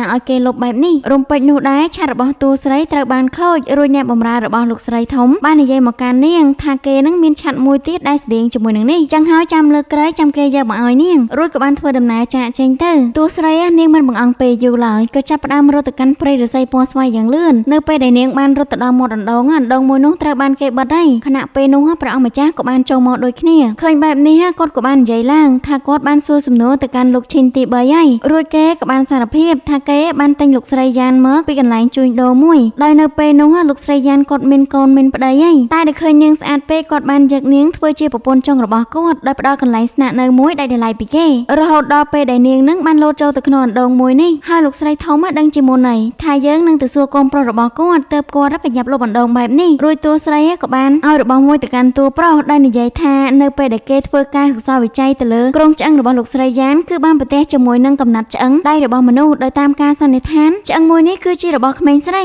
ីលើបែបនេះភ្លាមព្រះអង្គម្ចាស់ក៏ចាប់ផ្ដើមចេញបញ្ជាឲ្យគេនឹងកាយអណ្ដូងនេះឡើងវិញទាំងអស់ដោយតួស្រីក៏បានបន្ថែមទៀតថាកាលពីមុនអណ្ដូងនៅទីនេះមានទឹកល្អខ្លាំងប៉ុន្តែក្រោយមកវាបែរទៅជារីងស្ងួតអញ្ចឹងមានន័យថានៅខាងក្រោមប្រហែលជាមានអ្វីរារាំងផ្លូវទឹកជាមិនខានឡើយដែលធ្វើឲ្យព្រះអង្គម្ចាស់ខឹងយ៉ាងខ្លាំងបន្ទាប់មកដំណឹងមួយនេះក៏បានលើដល់លោកស្រីធំដែលលោកស្រីធំឆ្ងល់ខ្លាំងមែនទែនថាហេតុអ្វីបានជាព្រះអង្គម្ចាស់នៅតែកាយអណ្ដូងមួយនេះទៀតឃើញរឿងនេះវាបានចប់ហើយក៏ប៉ុន្តែចៅប្រុសរបស់គេក៏បានបកស្រាយថាដោយសារតែប្អូនស្រីនឹងរកឃើញចំណែកឆ្អឹងរបស់ក្មេងស្រីអំឡុងពេលដែលធ្វើកសោវិច័យគ្រាន់តែលើភ្លាមធ្វើឲ្យលោកស្រីធំនឹងភ័យស្ទើរតែសន្លប់ទៅហើយរួចក៏បានបញ្ជាឲ្យអ្នកបម្រើរបស់ខ្លួនផ្សព្វផ្សាយថាពេលនេះលោកស្រីធំកំពុងតែឈឺធ្ងន់និងប្រាប់ឲ្យចៅប្រុសរបស់ខ្លួននឹងនាំឪពុករបស់គេទៅកាន់វិមានវិញប្រសិនបើរឿងមួយនោះត្រូវបានបកកកាយនោះគ្រួសាររបស់គាត់នឹងជួបរឿងធំជាមិនខានឡើយសាច់រឿងក៏បានបង្ហាញអំពីអណ្ដូងដែលត្រូវបានគេជីកមកវាសុទ្ធសឹងតែជាសាកសពយ៉ាងច្រើនកកធ្វើឲ្យអ្នកគ្រប់គ្នាពិតជាហួសចិត្តជាមួយនឹងរឿងមួយនេះខ្លាំងដោយមើលទៅតួស្រីនាងសោកសៅខ្លាំងមែនទែនចំណែកឯលោកគ្រូពេទ្យស៊ូវិញគេដោះសាកសពបណ្ដាគេយំបណ្ដាឃើញបែបនេះព្រះអង្គម្ចាស់ក៏បានឲ្យគេនឹងទៅសម្រាកសិនក៏ប៉ុន្តែគេអត់ទៅទេគេនៅនិយាយថ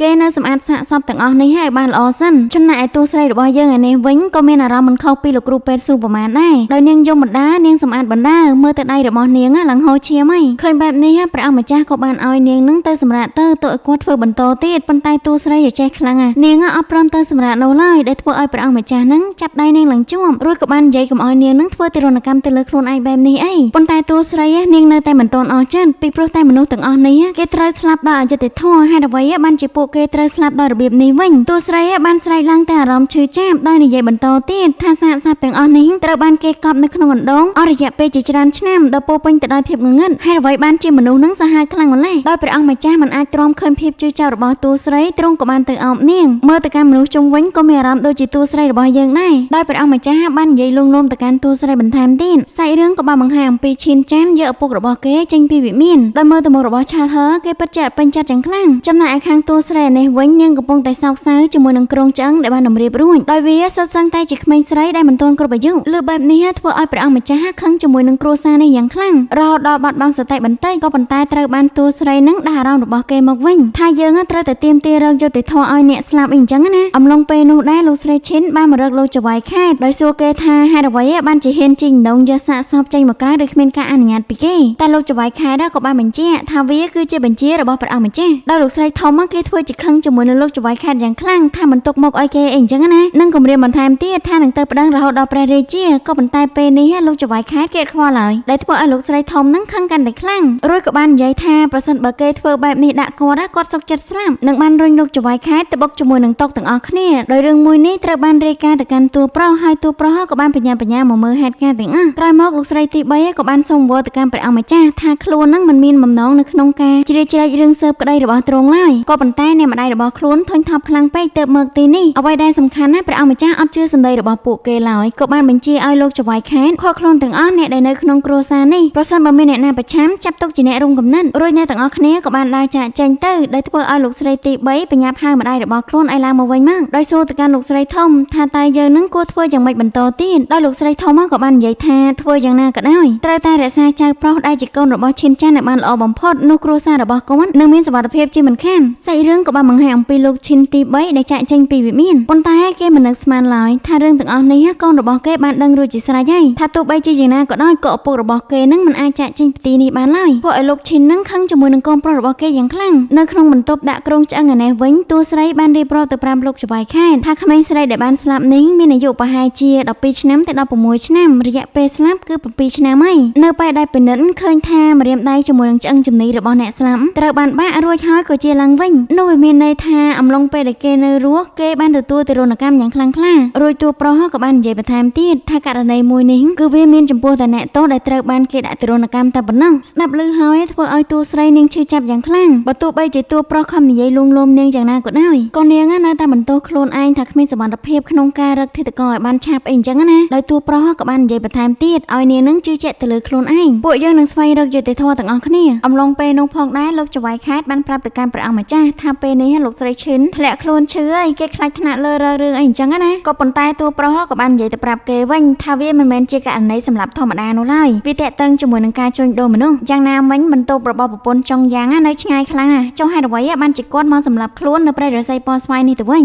វាប្រកាសជាមូលហេតុអីនៅខាងក្រោយជាមិនខានឡើយខណៈពេលនោះលោកគ្រូពេទ្យស៊ូក៏បានចូលមកដល់រាយការណ៍ទៅប្រាប់តួស្រីថាគេបានរកឃើញកូនឆ្អឹងដៃមួយដែលវាមានសភាពមិនត្រូវជាមួយនឹងឆ្អឹងរបស់អ្នកដទៃឡើយរួចតួស្រីក៏បាននិយាយតបទៀតថាចាំវិនិច្ឆ័យនៅក្នុងថ្ងៃស្អែកពីព្រោះតែពេលឥឡូវនេះនឹងអ្នកគ្រប់គ្នាហត់ខ្លាំងណាស់ទៅហើយអំឡុងពេលដែលតួស្រីបានធ្វើដំណើរចាកចេញពីកន្លែងមួយនោះអ្នកបម្រើរបស់នាងក៏បានយកដងកម្ដៅមកឲ្យនាងកម្ដៅដោយសារតែពេលឥឡូវនេះនឹងវាត្រជាក់ខ្លាំងណាស់ក៏ប៉ុន្តែតួស្រីបានហុចដងកម្ដៅមួយនោះទៅឲ្យព្រះអង្គម្ចាស់ដោយនិយាយថាប្រសិនបើព្រះអង្គម្ចាស់ឈឺនឹងគ្មានអ្នកណាគេចាត់ចែងរឿងក្តីមួយនេះឡើយឃើញទង្វើតួស្រីធ្វើដាក់ខ្លួនបែបនេះធ្វើឲ្យទ្រង់នឹងសប្បាយចិត្តយ៉ាងខ្លាំងពីព្រោះតែពេលកន្លងមកគ្មានអ្នកណាគេយកចិត្តទុកដាក់ជាមួយនឹងសុខទុក្ខរបស់ទ្រង់ឡើយបើទោះបីជាឪពុករបស់គេនៅពេលដែលគេធ្វើអត់ល្អហ្នឹងក៏បានដាក់ទោសទៅកាន់គេដែរបន្ទាប់មកទៀតសាច់រឿងក៏បានបង្ហាញអំពីតួស្រីដោយពេលនេះនាងកំពុងតែផ្ទៀងផ្ទាត់ឆ្អឹងដៃជាមួយនឹងគំរូខណៈពេលនោះបងប្រុសជីដូនមួយរបស់នាងក៏បានចូលមកដល់ដោយគេពិតជាអរគុណជាមួយនឹងតួស្រីយ៉ាងខ្លាំងដែលជួយព្យាបាលរបួសឲ្យគេក្រោយមកគេក៏បាននិយាយអំពីអត្តកំបាំងមួយរបស់គ្រួសារឈិញដែលកន្លងមកហ្នឹងគេអាចបាននិយាយប្រាប់អ្នកណាឡើយពីព្រោះតែភាពភ័យខ្លាចឪពុករបស់គេមានវិមានមួយសម្រាប់ដាក់អ្នកដែលគាត់ទិញមកហ្នឹងឲ្យរៀនទេពកោសល្យជាមួយនឹងផ្នែកផ្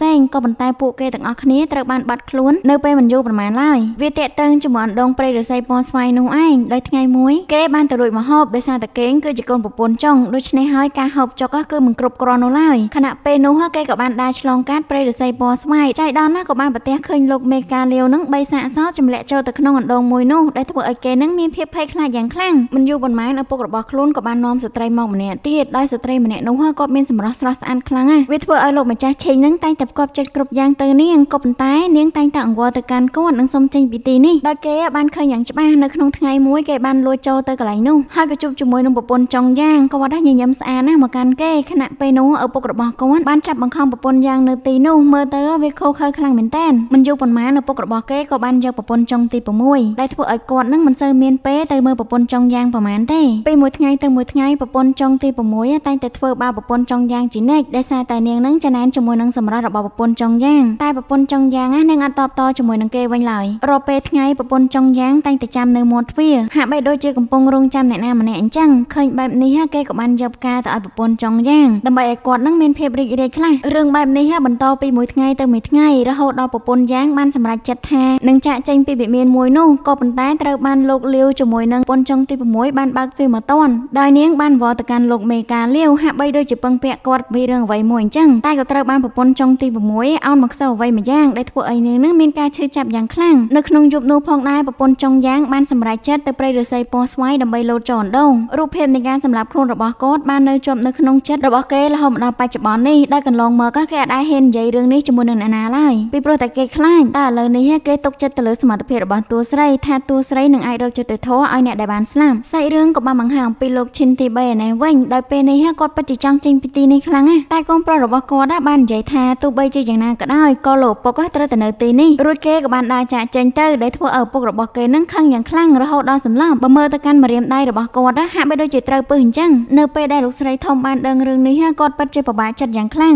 ដោយគ្រួសារមួយនេះកំពុងតែជួបរឿងអញ្ញែដែលមិនអាចដោះស្រាយបានហើយកូនប្រុសរបស់គាត់ក៏ឈឺធ្ងន់សន្លប់បាត់បង់ស្មារតីទៀតរួចក៏បាននិយាយទៅប្រាប់ចៅរបស់គេថាកុំឲ្យចៅរបស់គេនឹងធ្វើរឿងដូចជាឪពុករបស់គេអីខណៈពេលនោះអ្នកបម្រើស្រីក៏បានយកអង្កាមមកឲ្យលោកយាយប៉ុន្តែសម្បីតែអង្កាមមួយនោះក៏បានដាច់ពង្រាយពេញឥតដែរដែលធ្វើឲ្យលោកស្រីនឹងកាន់តែអស់សង្ឃឹមឡើងទ្វេដងអ្វីដែលចម្លែកនោះគឺអ្នកបម្រើរបស់លោកស្រីហាក់បីដូចជាពេញចិត្តខ្លាំងណាស់អញ្ចឹងសាច់រឿងបន្ទាប់បានបង្ហាញអំពីប៉ៃហ្វុងជាមួយនឹងតួប្រុសវិញម្ដងដោយប៉ៃហ្វុងបានរាយការណ៍ទៅប្រាប់ព្រះអង្គម្ចាស់អំពីដំណឹងសម្ងាត់របស់ពួកគេតាក់ទងជាមួយនឹងសម្ដេចសេនយីជាមួយនឹងភរិយារបស់គាត់ដែលត្រូវបានលង់ទឹកនៅក្នុងបឹងក្រោយមកគេក៏បានរកឃើញក្មេងស្រីពីរនាក់ដែលបានអះអាងថាគេគឺជាឪពុករបស់ខ្លួននិងបានយកសាកសពនោះទៅបញ្ចុះរមេរបៀបក្រោយមកក្មេងស្រីទាំងពីរក៏បានបាត់ខ្លួនទៅរួចតួប្រុសក៏បាននិយាយថាដោយអ្វីដែលគេសន្និដ្ឋានបានមែននឹងឲ្យប៉ៃហ្វុងនឹងបញ្ឈប់ការតាមរកកូនស្រីរបស់សម្ដេចសេនយីទៅក្រោយមកតួស្រីក៏បានចេញមកពីក្នុងបន្ទប់ដោយព្រះអង្គម្ចាស់ក៏បានរៀបរាប់អំពីសាវតារបស់លោកស្រីយ៉ាងថាគាត់បានបាត់ខ្លួនទៅរយៈពេលជិត10ឆ្នាំមកហើយជាមួយនឹងកូនស្រីរបស់គាត់ដោយគា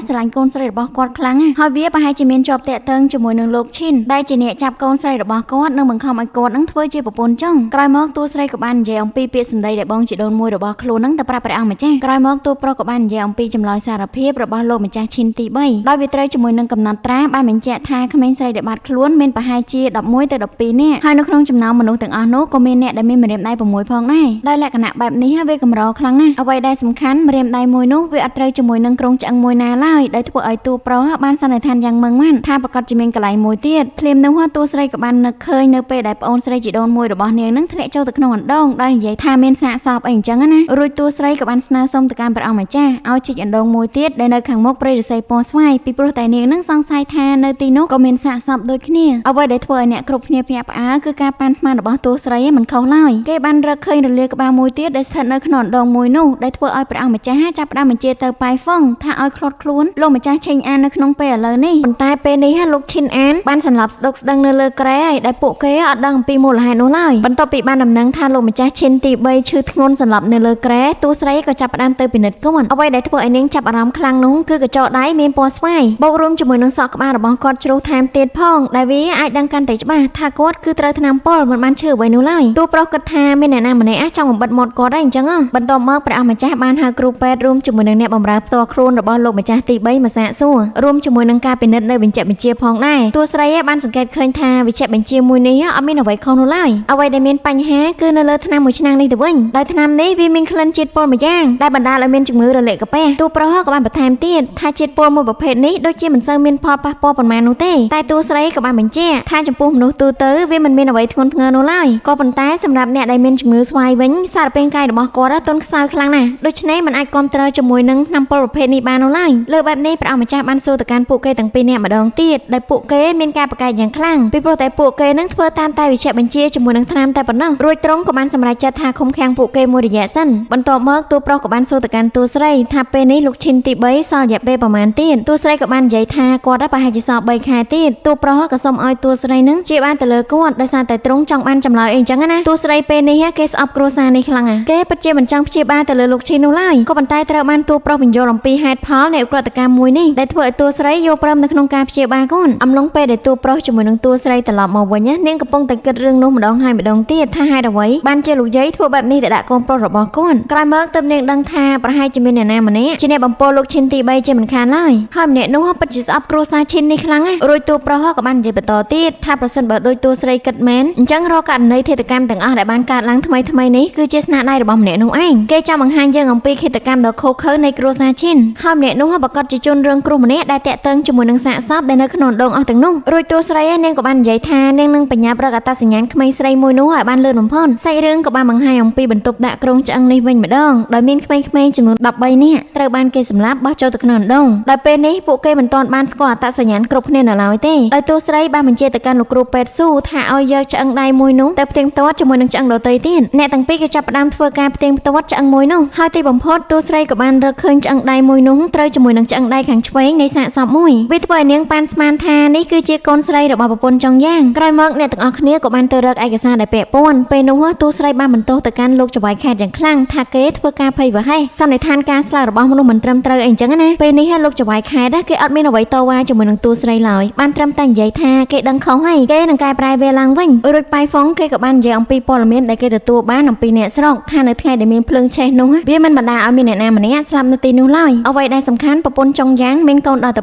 2នៅក្នុងចំណោមពួកគេមានម្នាក់ដែលមានម្រាមដៃ6និងម្នាក់ទៀតមានរូបរាងស្រស់ស្អាតខ្លាំងណាស់ដែលនៅពេលនោះកូនច្បងរបស់នាងបានទៅទិញទំនិញឲ្យឪពុករបស់គេតែមិនបានជួបជាមួយនឹងហេតុការណ៍ភ្លើងឆេះមួយនោះរួចតួប្រុសក៏បានសួរបញ្ជាក់ថាតើពេលនេះនាងនៅណាអ្វីដែលសំខាន់អ្នកដែលនៅទីនោះអត់ដឹងថានាងទៅណាឡើយគ្រាន់តែដឹងថានាងយំយ៉ាងខ្លាំងរួចហើយក៏បាត់ដំណឹងឈឹងទៅរួចតួប្រុសក៏បានសន្និដ្ឋានថាពេលនេះក្មេងស្រីម្នាក់នោះពេញវ័យហើយដូច្នេះហើយគេមានលទ្ធភាពនៅក្នុងការសងសឹករឿងអស់ទាំងនេះមានន័យថាគេនេះហើយគឺជាធាតុករពិតប្រាកដដោយតួស្រីនាងក៏បាននិយាយបន្តទៀតថាបើសិនបើមនុស្សស្រីម្នាក់នោះគ្មានវិជ្ជាគុណទេវាពិបាកខ្លាំងណាស់ក្នុងការចាត់ការមនុស្សអស់ទាំងនោះអញ្ចឹងមានន័យថានាងប្រកាសជាមានជំនួយជាមិនខានឡើយរួចព្រះអង្គម្ចាស់ក៏បានបញ្ជាឲ្យលោកចៅហ្វាយខេត្តទៅឆែនៅកន្លែងដែលពាក់ព័ន្ធដើម្បីរករូបភាពរបស់ប្រពន្ធចុងយ៉ាងរួចពួកគេក៏បន្តទៅមើលលោកឈិនទី3នៅពេលដែលតួស្រីបានចាក់បញ្ចូលរួចហើយលោកឈិនទី3ក៏បានដឹងខ្លួនឡើងវិញនាងក៏បានឲ្យអ្នកបម្រើនឹងច្រកថ្នាំទៅលើលោកឈិនទី3ក៏ប៉ុន្តែលោកឈិនទី3ពិតជាលេបថ្នាំនោះអត់ទៅទេដែលធ្វើឲ្យព្រះអង្គម្ចាស់បានបញ្ជាឲ្យប៉ៃហ្វុងនឹងបង្ខំគាត់ឲ្យលេបថ្នាំនោះចូលទៅដោយប៉ៃហ្វុង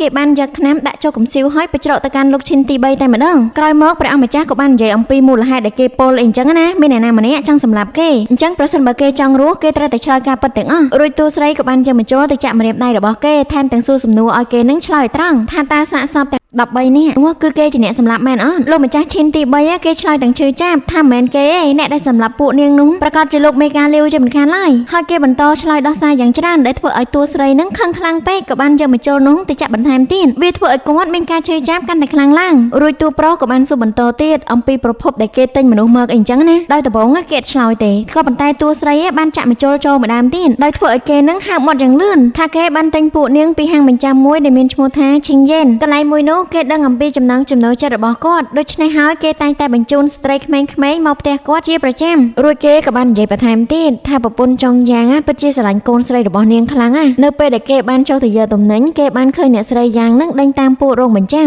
ពេលនោះនាងក៏បានដឹងថាយើងទិញកូនស្រីរបស់នាងហើយនាងក៏បានសុំអង្វរយើងឲ្យយើងទទួលយកនាងចូលមកក្នុងគ្រួសារជាមួយគ្នាដោយមើលឃើញអំពីរូបសម្រស់ដ៏ស្រស់ស្អាតរបស់នាងយើងក៏សម្រេចចិត្តថាទិញអ្នកទាំងពីរតែម្ដងទៅអ្វីដែលធ្វើឲ្យតួស្រីកាន់តែខឹងជាមួយនឹងគាត់ទៀតនោះគឺគាត់បាននិយាយថានៅពេលដែលគាត់ចង់បានអ្វីពីនាងម្ដងគាត់ក៏ណាគំរាមកំហែងទៅកាន់កូនស្រីរបស់នាងទៅនាងធ្វើតាមគាត់គ្រប់យ៉ាងហើយនិយាយរួចគាត់ក៏បានសើចយ៉ាងក្អាកក្អាយដែលធ្វើឲ្យតួស្រីនឹងស្ទើរតែយកមកចូលចាក់សម្លាប់គាត់ទៅហើយក៏ប៉ុន្តែបានតួប្រុសអោបនាងជួឃើញមិនស្រួលបែបនេះប៉ៃហ្វុងក៏បានវាយគេឲ្យសន្លប់ទៅក្រោយមកប៉ៃហ្វុងគេភ្ញាក់ផ្អើលយ៉ាងខ្លាំងពីព្រោះតែមកចូលដែលតួស្រីចាក់ទៅលើលោកឈិនទី3បានជាប់ចូលទៅក្នុងសាច់របស់តួប្រុសហើយរួចនាងក៏បានបញ្ញាប់ឲ្យគេរៀបចំថ្នាំជាបន្ទាន់ដើម្បីសម្អាតភ្លាមពីព្រោះតែមកចូលមួយនោះវាមានមេរោគស្វាយនៅក្នុងនោះក្រោយពីបានសម្អាតរួចព្រះអម្ចាស់បាននិយាយលងលោមទៅកាន់តួស្រីរបស់យើងខណៈពេលនោះអ្នកបម្រើរបស់លោកស្រីធំក៏បានយកឆ័ត្រមកឲ្យតួស្រីប្រាប់ថាឆ័ត្រនេះវាត្រូវជាមួយនឹងតួស្រីខ្លាំងណាស់តែអ្វីដែលសំខាន់នោះគឺតួស្រីមិនដឹងថាវាត្រូវត្រង់ណានោះឡើយពីព្រោះតែវ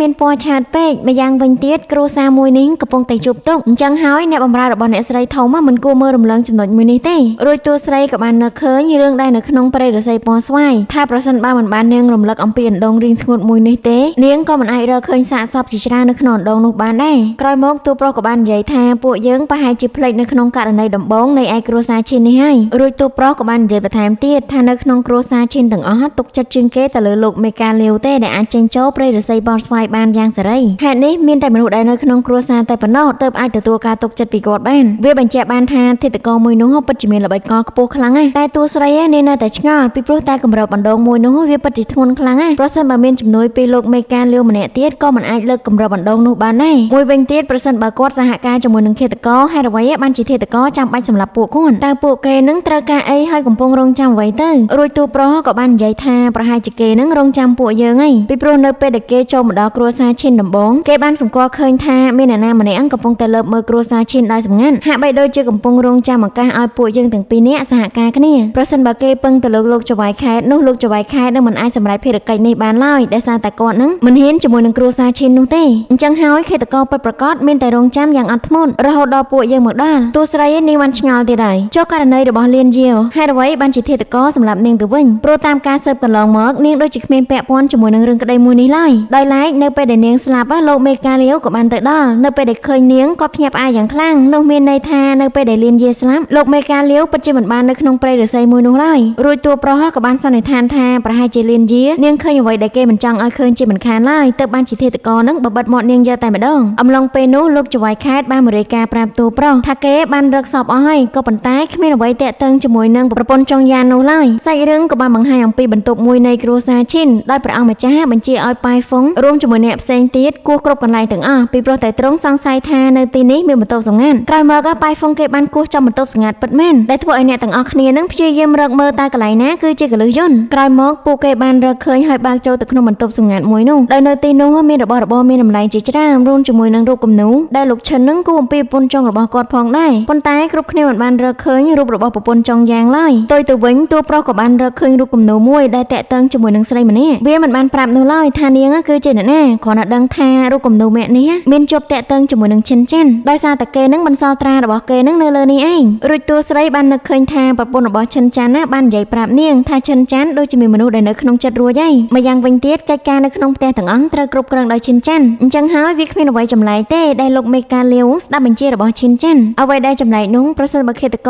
រគឺជាមនុស្សស្រីនាងពិតជាមិនអាចធ្វើរឿងជាច្រើននេះបានដោយខ្លួនឯងនោះឡើយរួចតួប្រុសក៏បានបន្ថែមទៀតថាប្រហែលជានាងនឹងគ្រាន់តែជាអ្នកផ្ដល់គំនិតតែប៉ុណ្ណោះក្រោយមកពួកគេបានសម្រេចចិត្តទៅពិនិត្យមើលគម្របបណ្ដងម្ដងទៀតក្រោយការពិនិត្យយ៉ាងជាក់លាក់របស់តួស្រីនាងបានរកឃើញកំទេចខ្សែពួរចូលជាមួយនឹងគម្របនៃអណ្ដងរួចនាងក៏បានសន្និដ្ឋានថាឃាតករបានទាញយកកម្លាំងឫស្សីដើម្បីរុញច្រានគម្របអណ្ដងដ៏ធ្ងន់មួយនេះរំពេចនោះប៉ៃហ្វុងក៏បានពិនិត្យទៅមើលចុងឫស្សីដែលដូចអ្វីដែលតួស្រីស្មានមិនខុសមែនពួកឃាតករបានប្រើឫស្សីដើម្បីបង្កើតបានជាភ្លើងខ្មោចហើយ វាក៏បានប្រើកម្លាំងរបស់ឫស្សីដើម្បីទាញគម្របបណ្ដុំដ៏ធ្ងន់មួយនេះផងដែរដើម្បីបញ្ជាក់អំពីការសន្និដ្ឋានរបស់តួស្រីនាងក៏បានធ្វើការពិសោធន៍មួយដោយប្រើកម្លាំងរបស់ដើមឫស្សីដើម្បីទាញយកគម្របបណ្ដុំនោះចេញមកហើយវាពិតជាធ្វើបានដល់អ្វីដែលនាងនិយាយពិតមែនវាធ្វើឲ្យគ្រប់គ្នាភ្ញាក់ផ្អើលយ៉ាងខ្លាំងរួចតួប្រុសក៏បានបញ្ជាឲ្យលោកចៅហ្វាយខេតស៊ើបអំពីអ្នកបម្រើនៃគ្រួសារឈិនដែលមានអាយុចន្លោះពី20ឆ្នាំទៅ25ឆ្នាំអ្វីដែលសំខាន់ពួកគេត្រូវតែជាមនុស្សដែលទៅនឹងចូលរយៈពេល1ឆ្នាំ2ឆ្នាំនេះរួចបញ្ជូនពួកនាងទៅកន្លែងរបស់យើងលើកបែបនេះធ្វើឲ្យតួស្រីនឹងបារម្ភពីតួប្រុសខ្លាំងមែនទែនពីព្រោះតែខ្លាចតួប្រុសនឹងដាក់ទរណកម្មទៅលើពួកនាងអីអញ្ចឹងណាតែគេបានប្រាប់តួស្រីថាកុំឲ្យបារម្ភអីរួចក៏បានបញ្ជាឲ្យប៉ៃហ្វុងចាត់ចែងរឿងមួយនេះក្រោយមកគេក៏បាននិយាយលួងលោមទៅកាន់តួស្រីអំពីគំនិតរបស់គេថាគេក៏តែចង់គម្រាមអីអញ្ចឹងណាប្រសិនបើអ្នកបម្រើទាំងអស់ដឹងអំពីហេតុការណ៍មួយនេះធីតកោប្រកាសជាមិនរួចខ្លួនឡើយម្យ៉ាងវិញទៀតយើងក៏ត្រូវបើកបង្ហាញអំពីរោងបញ្ចាំដែលចាប់ខ្លួនប្រពន្ធចុងយ៉ាងផងដែរលើបែបនេះតួស្រីនឹងធូរចិត្តបន្តិចសាច់រឿងក៏បានបង្ហាញអំពីឆាហឺដែលពេលនេះនឹងពិបាកចិត្តខ្លាំងណាស់នៅពេលដែលឃើញមនុស្សរបស់សាលាខេត្តបានចាប់អ្នកបម្រើទាំងអស់ទៅសួរចម្លើយចំណែកឯខាងតួប្រុសឯនេះវិ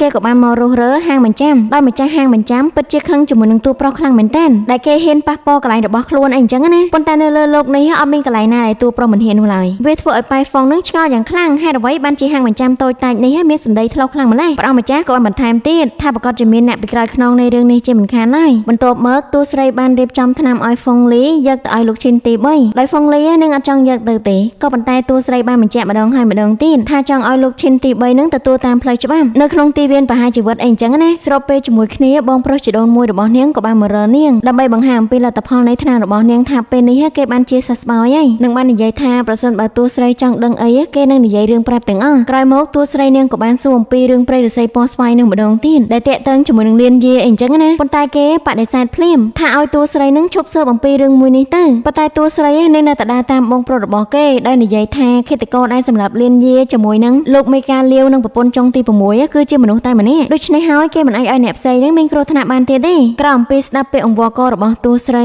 បងជីដូនមួយរបស់នាងក៏បាននិយាយប្រាប់នាងថានៅក្នុងយប់នោះគេបានឃើញឈិនច័ន្ទដែលចេញមកពីព្រៃឫស្សីពណ៌ស្វាយតែគេមិនជឿសោះឡើយថាឈិនច័ន្ទគឺជាអ្នកសម្លាប់មនុស្សរួចនាងក៏បានសួរមួយសំណួរទៀតថាតើគេនឹងមានដឹងអត់ថាឈិនច័ន្ទស្រឡាញ់អ្នកណារួចតួស្រីក៏បានយកគំនូរមួយផ្ទាំងនោះមកឲ្យបងជីដូនមួយរបស់នាងមើលថែមទាំងនិយាយថាលៀនយានាងបានចូលមកបម្រើនៅទីនេះមុនឆាលហឺក៏ប៉ុន្តែឆាលហឺបែរទទួលឈ្មោះជាអ្នកបម្រើទី1ទៅវិញដែលធ្វើឲ្យលៀនយានឹងគេចំណែនឆាលហឺយ៉ាងខ្លាំងហើយយប់នោះផងដែរនាងក៏បានតាមឆាលហឺទៅដែលធ្វើឲ្យនាងនឹងបានឃើញរឿងដែលមិនគួរឃើញរួចឈិនច័ន្ទក៏បានសម្លាប់គេតែម្ដងទៅដោយនាងបានសួរទៅកាន់បងប្រុសជីដូនមួយរបស់នាងទៀតដែរថាតើរូបគំនូរម្នាក់នេះគឺជាអ្នកណាអ្វីដែលនាងស្មាននោះគឺមិនខុសទេអ្នកដែលនៅក្នុងរូបគំនូរគឺជាឆាលហឺដូច្នេះរាល់រឿងរ៉ាវទាំងអស់ដែលតាក់ទងជាមួយនឹងឆាលហឺសុទ្ធតែជាគម្រោងការរបស់នាងដែលបានក្រុងទុកជាមុននោះវាមានន័យថាឆាលហឺនឹងឯងគឺជាកូនស្រីរបស់ប្រពន្ធចុងយ៉ានសាច់រឿងក៏បានបង្ហាញអំពីបន្ទប់ឆាលហឺវិញម្ដងដោយពេលនេះនាងបានបើកហឹបមួយដើម្បីយកសម្លៀកបំពាក់ពណ៌ក្រហមរួមជាមួយនឹងរូបគំនូរមួយផ្ទាំងដែលបង្ហាញអំពីរូបរាងរបស់លោកស្រីយ៉ាងវាបញ្ជាក់ឲ្យយើងឃើញកាន់តែច្បាស់ថាឆាលហឺនេះគឺជាកូនស្រីរបស់គាត់ក្រោយមកនាងក៏បានយករូបនៃគ្រួសាររបស់នាងមកមើលដោយនឹកអំពីដំណើរការនៃផែនការរបស់នាងទាំងអស់ដើម្បីសងសឹកគឺវាបានចាប់ផ្ដើមតាំងពីសាកសពរបស់លៀនយាមកម្លេះដោយនាងបានដាក់កំណាត់ឫស្សីពណ៌ស្វាយមួយចូលទៅក្នុងអាវរបស់លៀនយាបន្ទាប់មកក៏ចាប់ផ្ដើមដល់សាកសពទី2ដែលនាងបានដាក់កន្សែងដៃចូលទៅក្នុងសាកសពរបស់ប្រពន្ធចុងទី6រួចក៏បង្កើតបានទៅជាភ្លើងខ្មោចដើម្បីឲ្យតួប្រុសជាមួយនឹងតួស្រីនឹងរកឃើញសាកសពរបស់លោកមេកាលាវថែមទាំងផែនការបើកកម្រិតអណ្ដូងរួមជាមួយនឹងលុបដីអណ្ដូងមួយនោះដើម្បីឲ្យតួស្រីនឹងបានរកឃើញសាកសពជាច្រើនដែលលាក់ទុកនៅក្នុងអណ្ដូងវាធ្វើឲ្យនាងនឹងមានមោទនភាពចំពោះខ្លួនឯងខ្លាំងមែនទែនថាផែនការរបស់នាងអាចធ្វើបានយ៉ាងរលូនសាច់រឿងបន្តបានបង្ហាញអំពីតួប្រុសរបស់យើងវិញម្ដងដោយពេលនេះម្ចាស់ហាងបញ្ចាំបានសារភាពនៅកំហុសរបស់ខ្លួនហើយភ្លាមនោះប៉ៃហ្វុងគេបានយកបញ្ជីមួយមកឲ្យតួប្រុសដែលមានជាប់តាក់ទងជាមួយនឹងប្រពន្ធចុងយ៉ាងមើលពេលដែលគាត់បានអានរួចទៅគាត់ដឹងថាការប៉ັດទៅប្រពន្ធចុងយ៉ាងមានជំងឺខ្វាក់ពណ៌ដែលជំងឺមួយនោះអាចបន្តទៅដល់កូនរបស់គេ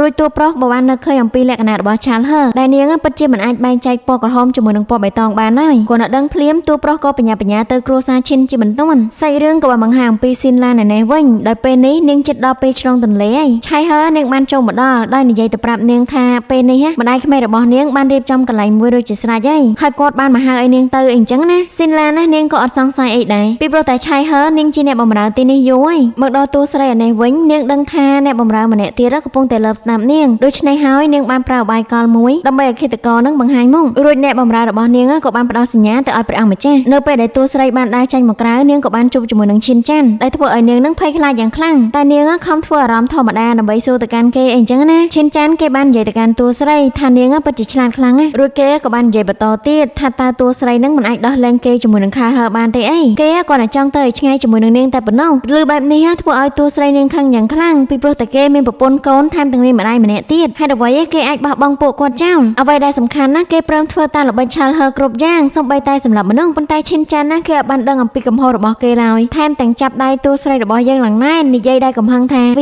ាគឺជាកម្មពីរបស់ពួកគេបន្ទាប់ពីគេដឹងរឿងពិតនៃគ្រួសារមួយនេះគេពិតជាស្អប់គ្រួសារនេះខ្លាំងណាស់ហើយក៏មិនចង់មានឪពុកដូចជាគេនោះដែរនិយាយរួចក៏បានទាញតួស្រីឲ្យបុកជាមួយនឹងតុធ្វើឲ្យនាងមានការឈឺចាប់យ៉ាងខ្លាំងរួចសាច់រឿងក៏បានបង្ហាញអំពីខាហឺជាមួយនឹងស៊ីនឡានឯនេះវិញដោយស៊ីនឡានពេលនេះនាងមានអាការៈថាឈឺពោះខ្លាំងណាស់ដោយអ្នកបម្រើផ្ទាល់ខ្លួនរបស់នាងបានចង់ទៅហៅតួស្រីក៏ប៉ុន្តែត្រូវបាននាងខាត់ព្រោះអីមិនចង់រំខានវាក៏បានអាការរបស់ឆាលហឺដែរគេបានឲ្យអ្នកបម្រើម្នាក់ទៀតនឹងទៅយកថ្នាំនៅក្នុងបន្ទប់ហើយគេនឹងនាំអ្នកស្រីនឹងទៅកន្លែងសម្រាប់មុនចំណែកឯខាងតួស្រីឯនេះវិញនាងបាននិយាយទៅប្រាប់បងជីដូនមួយរបស់នាងថាគេចង់នាំឆាលហឺទៅនឹងតើមានសួរខាលហឺអត់ថាតើនាងនឹងចង់ទៅជាមួយនឹងគេដែរឬទេរួចឈិនចាន់ក៏បាននិយាយអំពីលក្ខណៈសម្បត្តិរបស់ឆាលហឺថាគេធ្វើគ្រប់យ៉ាងដើម្បីឆាលហឺដូច្នេះហើយឆាលហឺប្រកាសជាទៅជាមួយគេជាមិនខានឡើយតែតួស្រីបានបញ្ជាក់ប្រាប់ឈិនចាន់ម្ដងហើយម្ដងទៀតថាវានេះគ្រាន់តែជាការសងសឹករបស់ឆាលហឺតែប៉ុណ្ណោះតែគេបែរជាមិនជឿដោយនិយាយថាការសងសឹកមួយនេះគឺជាគេទៅវិញទេពីព្រោះតែគេត្រូវការអនាគតរបស់ខ្លួនឯងរួចក៏បាននិយាយបន្តទៀតថាឆាលហឺនាងលះបង់ខ្លួនណាសម្រាប់គេច្រើនណានឹងកុំឲ្យតួស្រីនឹងចេះតែចាប់ប្រកាន់នាងទៀតរួចតួស្រីក៏បាននិយាយអំពីឧបាយកលឆាលហឺដែលបានដាក់ថ្នាំទៅកាន់លោកឈិនទី3រួមជាមួយនឹងប្រពន្ធរបស់គេ